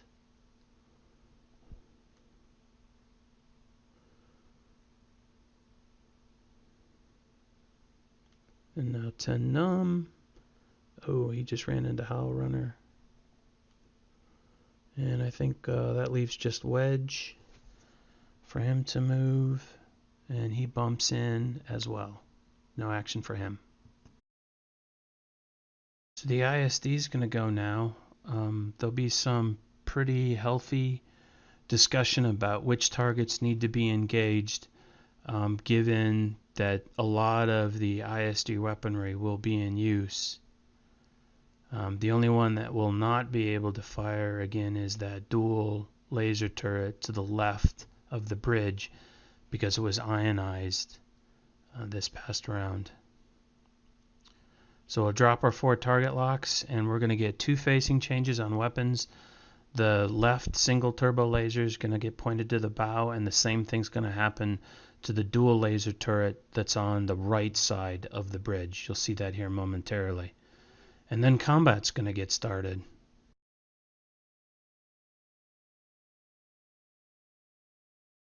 And so Wedge is going to start combat off in the 6th round. He's going to choose Reimer as his target. And he's going to wind up securing, I believe, a hit and a crit on Reimer. But the effect of it is going to be to reduce him down to 1 hull. So then next up is the PS upgraded X-Wing that's going to attack a TIE fighter. And I don't believe any damage actually gets through that attack. That then lets allow Hall Runner and his PS8 upgraded TIE to make an attack on the B-Wing that sits in front of the upgraded TIE fighter. The two, after making both of those attack, are able to secure only 2 damage against that B-Wing. I think we'll see the second attack come here in just a sec. Yep, here it comes. So this one winds up, and again, the 2 only deal 2 damage in total. So that's going to bring up Reimer next for his attack.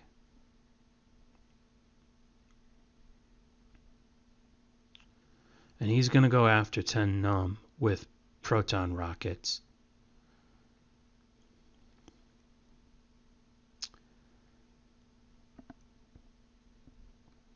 And that attack is going to yield a total of 3 damage on 10 Num.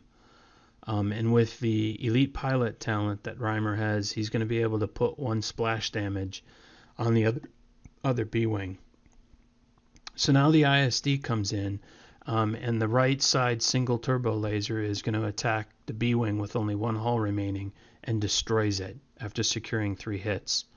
So now the right side dual laser turret is going to attack the A-Wing, and 3 hits come in, delivering a total of 1 damage and destroying it. So that A-Wing is now gone. So the left rear concussion missile is now going to attack the Blue Squadron B-Wing, and it is able to secure 2 damage upon it. So the ISD is coming alive now. The left single turbo laser will attack Wedge. It rolls 3 hits, and all of that is damage that winds up being taken by Wedge. So now the front concussion missile is going to attack Wedge as well, and the ISD rolls 3 hits and a crit. All of that winds up going on Wedge, so he's out of the game. The only other weapon the ISD duel can't fire because it was ionized. So that moves on to one of the TIE making an attack against the Y-Wing. And he secures the hit and it kills him. So that now lets one of the Saber Squadrons to attack the B-Wing.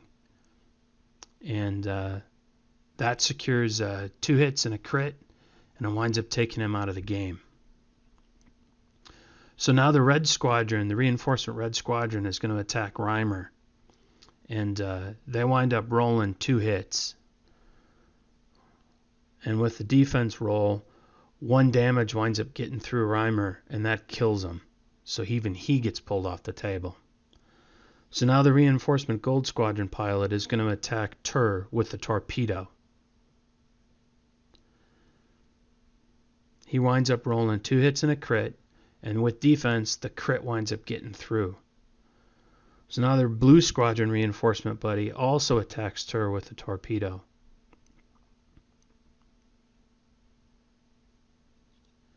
And that roll winds up yielding 2 damage, which get through and destroy Tur.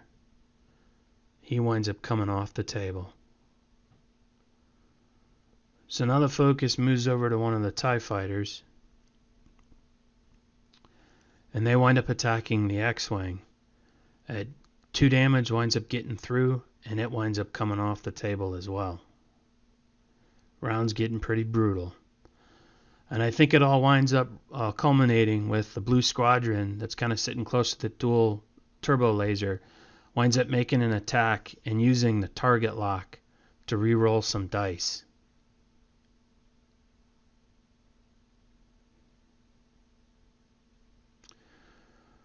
Winds up with 4 hits, and all of them get through. Winds up destroying the dual turbo laser. So in the end, we wound up losing 6 rebel ships, 2 Imperial ships, and 1 hardpoint was destroyed. With special events, the Imperials roll Emperor's Influence, and the Rebels wind up rolling another eyeball. So sensor jammers are back online for round 7. And so turn 7 gets started with the Imperials probably feeling really, really good right now. In one turn, they've effectively eliminated half of the starting force of the Rebels, reducing them down to a force of just 4 fighters. The Imperial players have been hurt pretty bad themselves. They're down to just the 5 fighters, the 4 TIE fighters and 1 TIE Interceptor. And the ISD's taken a bit of a beating as well. They only have the single turbo laser on the left side of the ISD right now, and the 2 missile batteries. For this round, though, the 2 missile batteries will be out of the equation because of the sensor jamming. So, a very, very brutal round 6. With a little bit of a reprieve, I guess, for the Rebel players this coming round because of the sensor jamming. The Imperials have got the Emperor's Influence, so if we do have some combat coming in on this round, that'll be interesting to see how that gets applied. The Blue Squadron pilot that's moving right now up by the bridge, there was a little bit of a discussion on what he wants to attack. If he stays where he's currently located, he's just outside of range 3 to the right shield generator. So there was some thought, some discussion about perhaps barrel rolling closer to the bridge and then making an attack on the shield generator. It would have been an obstructed shot because he would have been shooting through the bridge, if you will.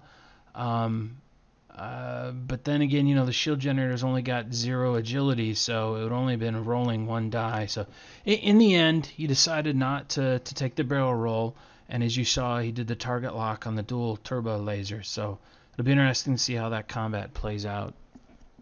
Getting a little bit of a traffic jam between the Interceptor and the TIE fighters.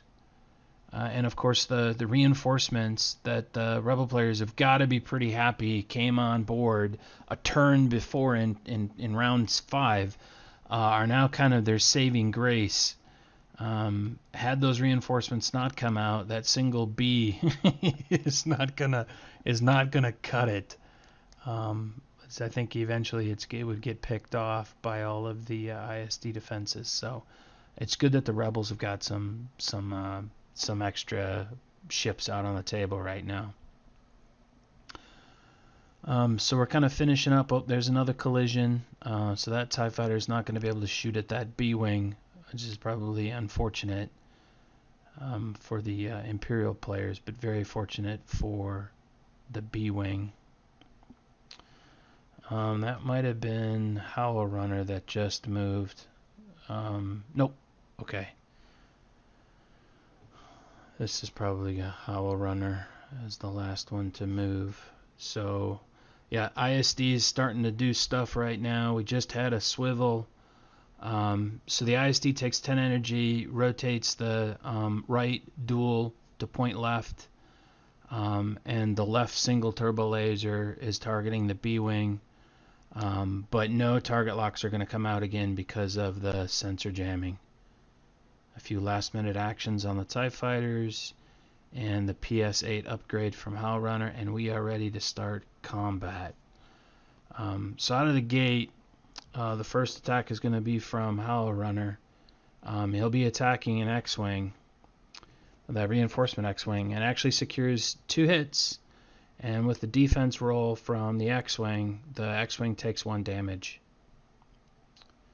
The other PS-8 attacks the same X-Wing, and it secures 1 hit and a crit, and it strips the last shield from the X, and the X takes a crit. It was the major explosion, but it didn't result in any additional damage. Right now, the ISD is using the right single to attack the B. It landed 2 crits in 1 hit. All of it went into the shields. And then the dual right on the right side wound up attacking the B. 1 hit, but it didn't do any damage. And then the ISD left single turbo wound up taking out the B wing. We had some TIE attacks there on the X-wing. They secured 2 hits, but 1 damage got through, leaving it with only 1 hull. And I think we're at the X-wing made an attack against the Saber, and no damage got through, so it's down to just 1 hull. So now I think we're going to get some Y-wing TLT attacks against Howl Runner. So we'll probably be seeing 2 rolls here. And we wound up, the first attack missed, the second dealt 1 damage. So now Howl Runner is just left with 1 hull because it had the hull upgrade. And now we're going to get the B-wing attack on Winged Gundark. See how that winds up taking place. Oh yeah, there was some confusion over the target lock as to who it was applied to, so they rolled a die to try and figure out who owned it. The B-wing attack, it secured 1 hit, but no damage got through. So now we're into cleanup, and the round 7 special events, the Imperials secured reinforcements. So they rolled 2 dice, and they learned that they're going to get 2 Interceptors. So they're going to take a look at what the loadouts are and determine how they, or what equipment they want brought in on the Interceptors. So it's not really equipment, it's more like what EPTs do you want to have on the Interceptors to choose from. So JBot's going to think that over a little bit. And in a few seconds we're going to see the roll for where they come in. It's right there. He decides to bring them in as a pair, and lo and behold, they come in the same spot that the Rebel reinforcements came in. So they're going to be hot on the tail of the Rebel reinforcements. So 2 Interceptors coming in, beelining for the 3 Rebel reinforcements, which are already going to be getting the press from some of the TIE fighters that are sitting in front of them. The Rebels just rolled. They also got reinforcements. They roll the 3 dies, and they wind up learning that they're going to bring in 2 A's and 1 Y-wing. So they too get to decide what kind of loadout they're going to bring on that equipment. You can see the Y and the 2 A's down there close to the bottom of the screen now. The Rebels elect to split their forces.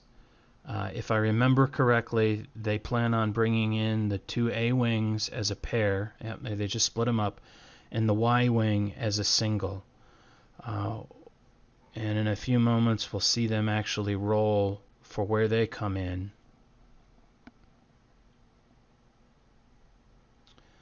So a very, very interesting development. So that was probably I haven't rolled it yet.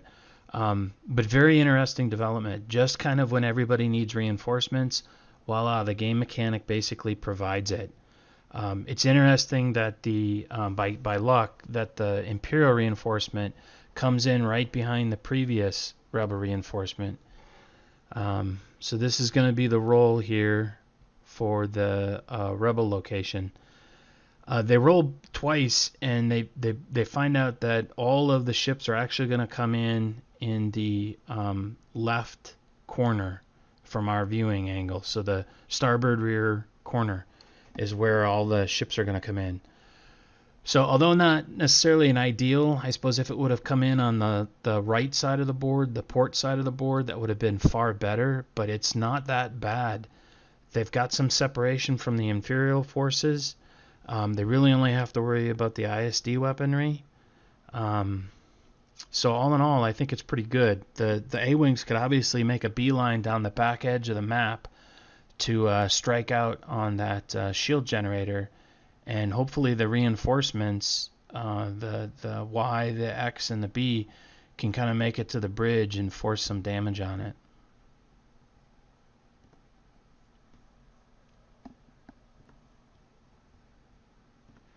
So right now they're in the process of planning round 8, and that'll get started here shortly. There is going to be a restructuring of the rebel ships in the back corner. You see it take place right there. I suppose Jonathan or maybe Jim wasn't too terribly thrilled with how those 3 fighters. I'm sorry, it's probably Phil. What would Jonathan and J-Bot be doing with the rebel fighters? But yeah, they wind up restructuring that deployment. So now we're starting to move. Round 8 activation.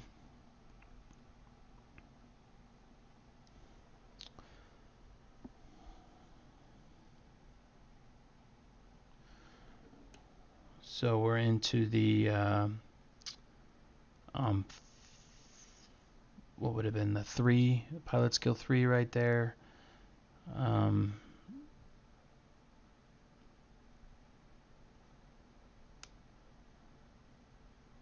now we're into the 4s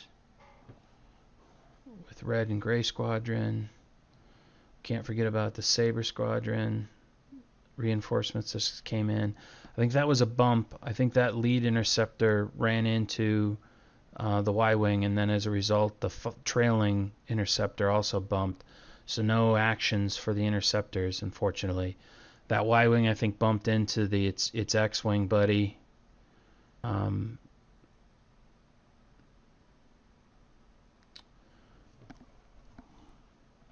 I think we're starting to get close to being done with activation for round 8.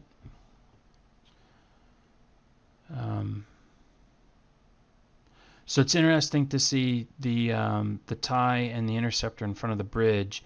The strategy is going to be to kind of fly around the antenna structure to engage the A-wings that are going to be shooting out the back side of the antenna structure. Now it looks like we're ready for oh, we got Howl Runner to move still. And then the ISD is going to go ahead and he'll rotate the left concussion to point aft and the single turbo laser to point aft to engage the fighters on the back edge. So now we're going to, I suppose, get started on a little bit of combat once all the measuring's good. We are going to get target locks because of the reinforcements last turn, so the sensor jamming was off. So we got 3 target locks out. We'll wait for the 4th to show up. I'm assuming that it will show up. I don't know why it wouldn't come out.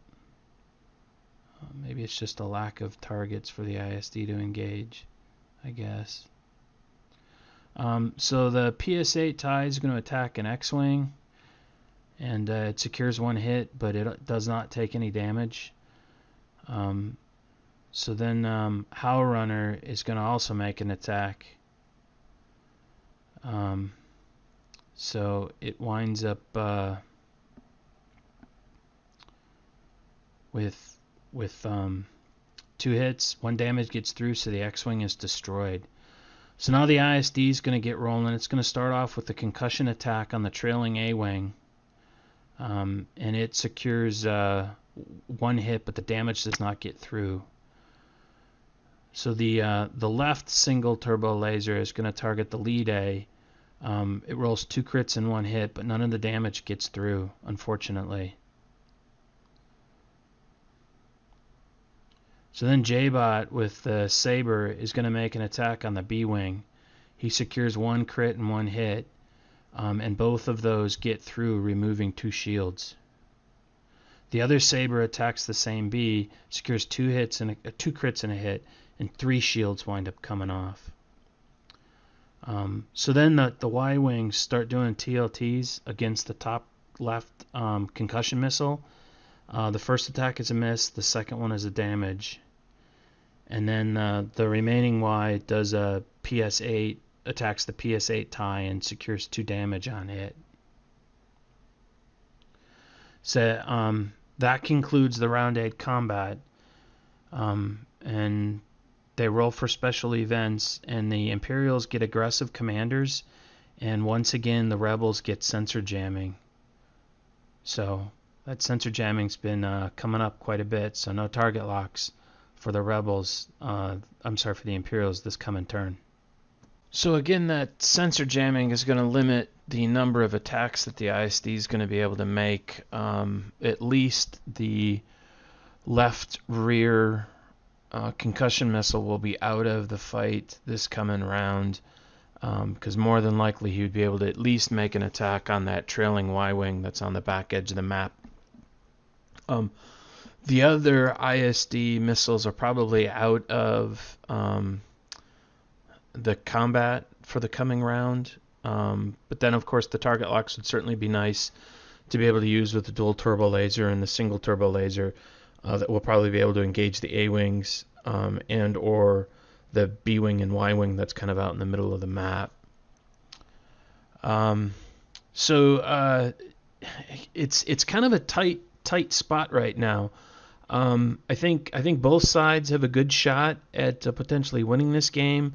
Certainly the A-wings are going to be threatening the shield generator, if not at the end of this movement phase, certainly the following one. We are going into round 9, so there's at least this round plus 2 more to play, assuming a special event does not come in and change the number of turns that we're going to play. Because a special event could shorten it by one turn or could extend it by 1 turn. So now we're starting to move some ships in on round 9.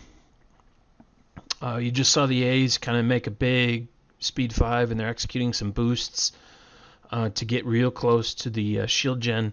No big surprise there. The A-wings need to take out that shield generator. B-wing moving with a boost that will probably prove to be difficult when the trailing Y-wing makes its movement in just a short period of time. That looks to me like it's ripe for collision. So we got the J-bots moving the Sabres, those 2 reinforcements that came in and have been trailing the Rebel reinforcements for the past, I think, 2 turns, if memory serves correctly. Point-wise, nothing's changed for several rounds, because we just haven't destroyed anything else that's of point value. And the Imperials have got Emperor's Influence. Aggressive commanders going into this round. That's right. So they'll be able to do 2 attacks with some of the ISD, the hard points. That might prove to be very, very effective, especially against those A-wings on the back edge. Yep, that Y-wing wound up running into the back of the B-wing. So we're getting pretty close to being done with movement. We're up in pilot skill 5s now with Night Beast and Wing Gundark. And then we'll be moving on to combat, round 9 combat here in just a few seconds. ISD's starting to adjust his turrets, so he's going to wind up rotating the dual aft. Of course, he's going to pick up 8 energy, and he did restore 1 shield on that left rear concussion that took an attack the previous turn. So looks like we're making the transition into combat now. There was the upgrade on PS8, but there's a kind of last minute adjustment, and it's going to go into the Interceptor. Our Howlrunner makes the first attack. He's targeting the B-wing, and he got 2 hits on it and secured both of those as damage. And then J-Bot's going to attack with his PS-8 Interceptor, still going after the B-Wing. He secures 2 hits on it, and that's enough to destroy the B-Wing, so it's pulled off the mat. So now the ISD right side single turbo laser was going to shoot at the Y, but it was just outside of range. So the right dual will attack the A on an obstructed shot. The first attack misses, and the second attack misses as well, unfortunately. So the ISD left single turbo laser attacks the Y on the back edge. The first attack yields 2 hits for 1 damage, and the second attack yields 1 hit for 1 damage. The pilot skill 5 tie doesn't have any kind of a target, so they move into the PS4 Interceptor, attacking the Y-wing on that back edge. I'm sorry, the Y up in the middle. Gets 2 hits and a crit, so it takes 2 damage. That strips off its shields.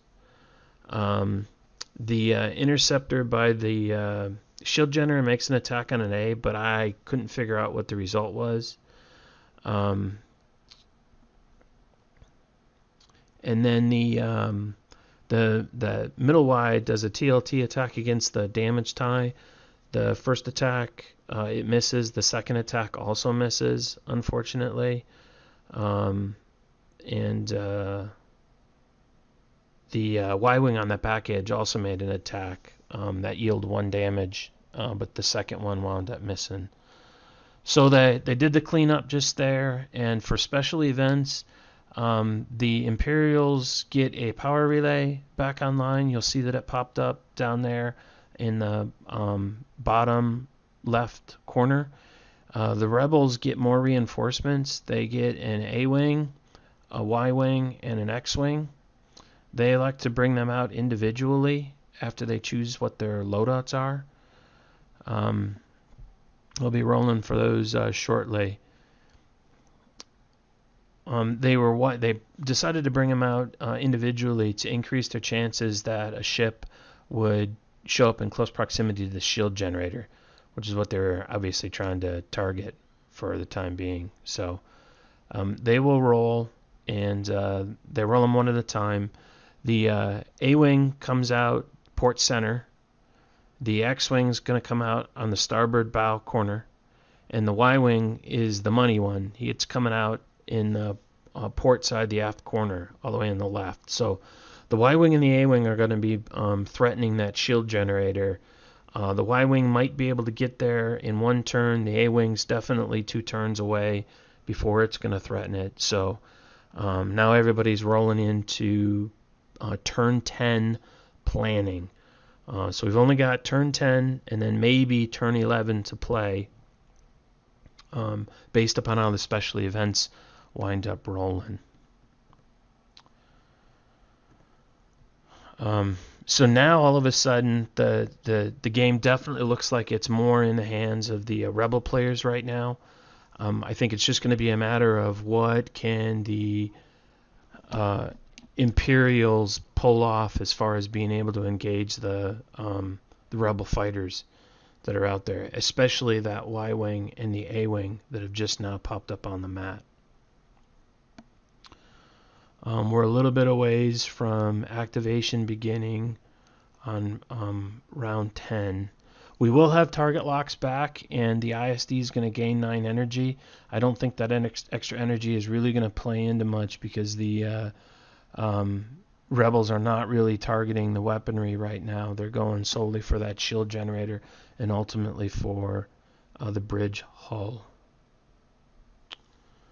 So it looks like we're rolling on activation now. Howl Runner's going to, of course, move first. Howl Runner, what am I thinking? He's not going to move first. That Obsidian's going to move, and then the Green Squadron pilots. And you'll see they tuck up really, really close to that shield gen. So they're getting there. The A-wing that came out on the board on the right board edge, he did a boost to get in just a little bit closer, and and then attempted to do a barrel roll, but that's going to get walked back here shortly because A-wings don't have the barrel roll capability. And I think that just pushes him just outside of range 3 on the shield gen, unfortunately. So the A-wings by the shield gen are in a perfect position for an attack on the shield gen, and they're loaded up with prockets, so that's really going to be pretty slick. So we're moving interceptors. J-Bot's moving those. And his interceptor that's between the shield gen and the bridge is going to do some pretty impressive flying. He's going to scoot around the two A-wings, and then he's going to elect to perform a boost. And that boost is really going to put him in a prime spot to attack that incoming Y-wing. So well done on his part. There goes the Y-wing moving, not only in the corner but also in front of the bridge. That Y-wing is threatening the bridge. If by some chance the A-wings are able to take out the shield gen, that Y-wing that's in the center of the map might be in the perfect position to do a suicide run. Unfortunately, right now, it's sitting with full hull with only 2 shields down, so it at least needs to take a hull hit before it can actually drive itself into the bridge, assuming all the shields on the bridge are down with the shield gen destruction. So the Imperial players need to think a little bit about, hey, if they're going to attack that Y-wing in the center of the mat, they've got to destroy it. If they leave it with a hull, it may prove their undoing, if you will. So it looks like we're just getting ready to wrap up activation and move into combat. Yep, here comes combat. Howl Runner is going to kick off the combat by attacking the Y-wing in the center, and he ultimately rolls and is able to secure 3 hits on his combat roll. Oh, I'm just a little bit ahead of the tape.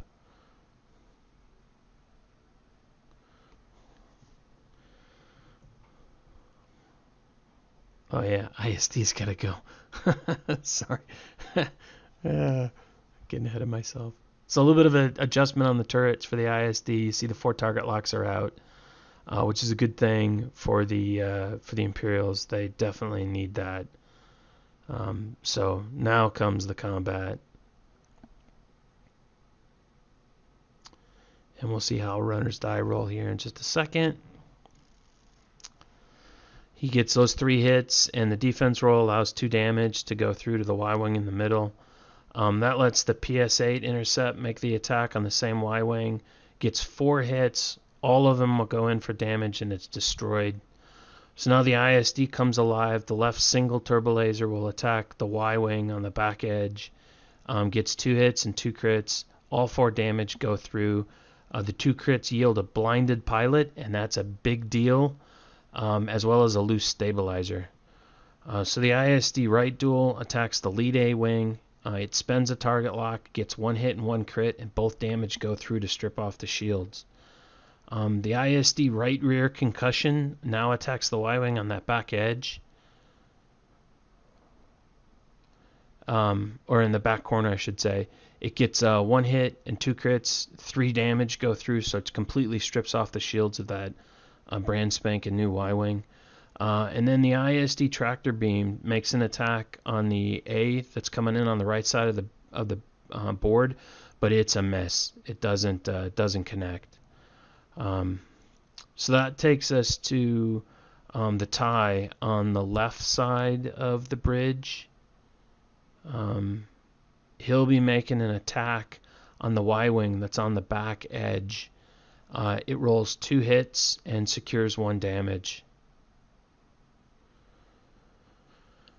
That should take us to one of J-Bot's sabers that'll attack the Y in the right rear corner, the one that was kind of sneaking up. He rolls a crit, but unfortunately the Y-wing is able to evade that.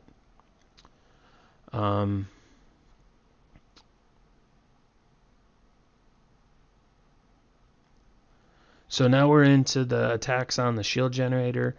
The corner Y attacks with a proton torpedo and secures 2 hits and 1 crit for 4 damage.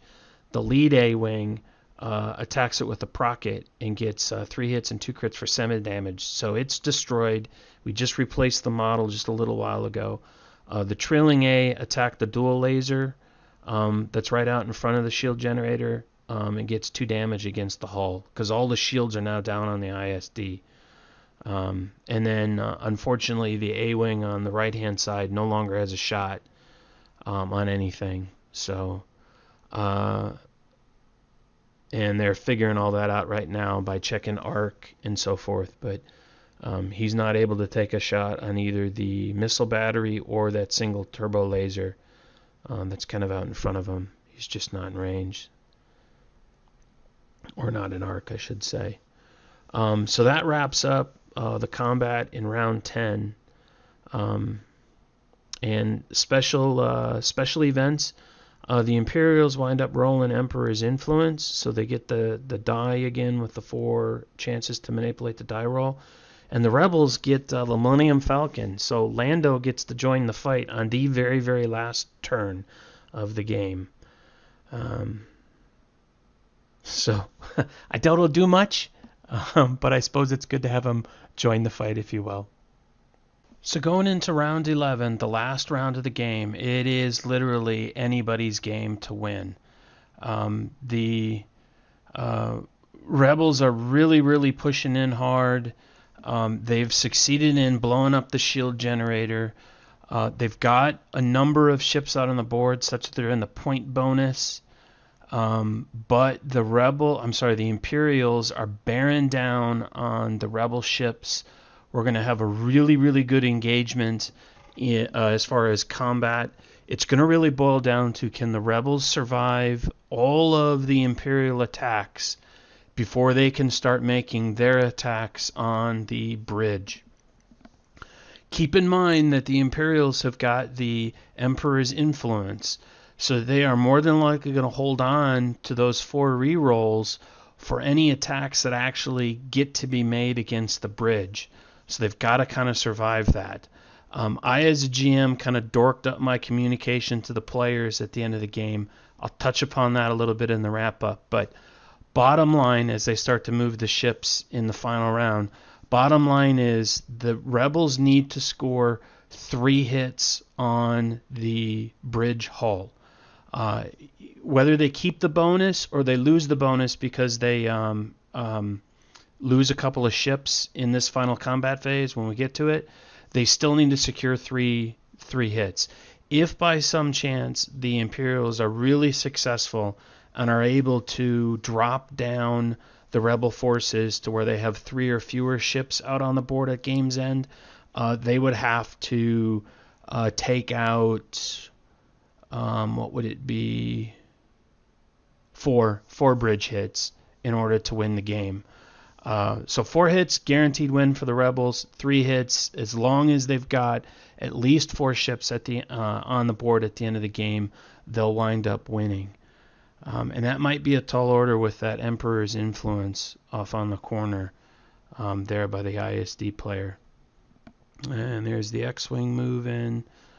Don't forget that there is the X-Wing down at the bow edge of the mat. And of course Lando is going to be moving, but that's probably about all he's going to do. I'm just now thinking that maybe Lando could have made an attack on one of the main armaments in the round, this final round of combat. And with it only having 3 hull, because all the shields are out, chances are really good that they would have been able to take out an armament and given the Rebels 1 more or 2 more points and taken away a point from the Imperials. That would have made it a little bit easier for the Rebels to win the game. Just a little bit easier to win the game. Looks like we're getting really, really close to the last of the ships moving, which would take us into the final round of combat in probably about another minute. ISD is going to do a little bit of adjustments.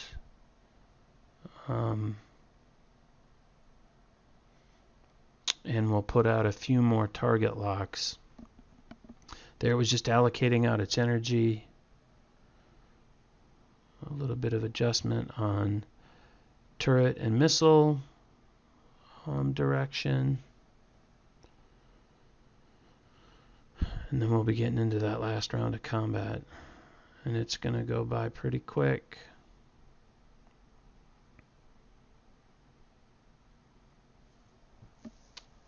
There goes Lando, just hopping right over the main armaments with a boost.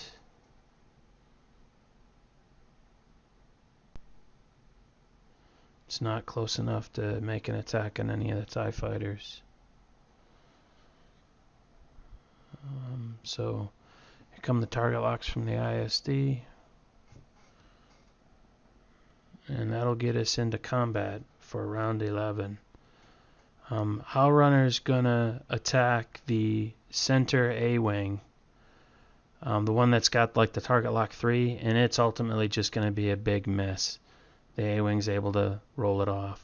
So the PS-8 TIE is gonna attack the same A. It gets a hit and a crit, and it winds up taking 1 hull damage, and the crit winds up being a structural damage. So it's the ISD come out swinging. And the first attack the ISD is going to make is from the right dual turbo laser. He's going to be attacking the rear A, the one that's got like the 2 target lock. And that's going to wind up stripping both shields from it. So the right single turbo laser is then going to attack the rear A. And we'll wind up burning the target lock. They decide to change target there after just a few moments. He secures 2 hits, but ultimately winds up missing. So then the ISD's right rear concussion missile is going to take a shot at the rightmost A. Secures 3 hits and 1 crit that ultimately does 2 damage. It strips the shields off that. So that lets the TIE fighter on the left between the bridge and the shield gen to make an attack on that Y-wing that's running down the back edge of the board. It's going to wind up rolling 2 hits on his attack. I actually had to come over and do a GM check on whether or not it was in arc. He's going to wind up rolling 2 hits, and that's enough to take the Y off the board. So 1 ship down for the rebels. So now the leftmost interceptor is going to make an attack on the right A-wing. He's going to secure 2 hits, and the A is going to wind up taking 1 damage so that it could keep its focus token for a potential attack on the bridge. So now the center interceptor is going to attack the A directly in front of him. Secures 3 hits. That just lets 1 damage get through, and that takes out the A-wing. So 2 rebel ships down. So we've lost the bonus as far as point bonus, but that's not really going to change much. So the rear A gets to make the first attack on the bridge, and he's able to secure 1 hit, even though the Imperial players burn 2 of the Emperor's influence on both of the defense dice, and it's a complete mess. So 1 damage on the bridge. The rebels need to come up with at least 2 more hits. So the other A makes an attack. It does secure 2 hits. There's a little bit of conversation based upon the guidance that I provide them that they need to destroy all of the bridge, 5 hits on the bridge. So the imps go ahead and roll. They wind up with a focus and a blank. And based upon my poor guidance, the game kind of basically ends at this point with it being a rebel victory. The rebels were able to secure the 3 total hits necessary on the bridge in order to win by points. But technically, the Imperials would have been able to use their 2 remaining rerolls to perhaps negate at least 1 of those hits, and they would have gone out victorious in defending the ISD, because that was the last shot that could be made against the bridge. Although there is a Y-wing just to the right of that shield gen, it is just outside of range 3. So either way it went, whether it was honest to God a rebel victory or honest to God an Imperial victory, everybody had an absolute fabulous time, and the swing from one side to the other side is really what I was trying to achieve with the whole game design and the special events. We talk about this a little bit in the podcast, so I'm not going to dwell upon it too much. But overall, I was really, really happy with how the game played. I did feel that overall it was very much balanced between the two sides. There was certainly ebb and flow. I really wish I would have had my act together at the tail end of the game, so we would have been at a more definitive state at the end. But regardless, I was just really, really thrilled, and I'm already looking forward to running it again at next year's Gen Con. Thank you very much for watching. Hopefully this has been entertaining and that I haven't been too terribly monotone. So I'll wrap it up while everybody's cleaning up the board. Thanks for watching. Bye-bye. If you enjoyed this video, please like and subscribe to help us continue improving and expanding our channel's content.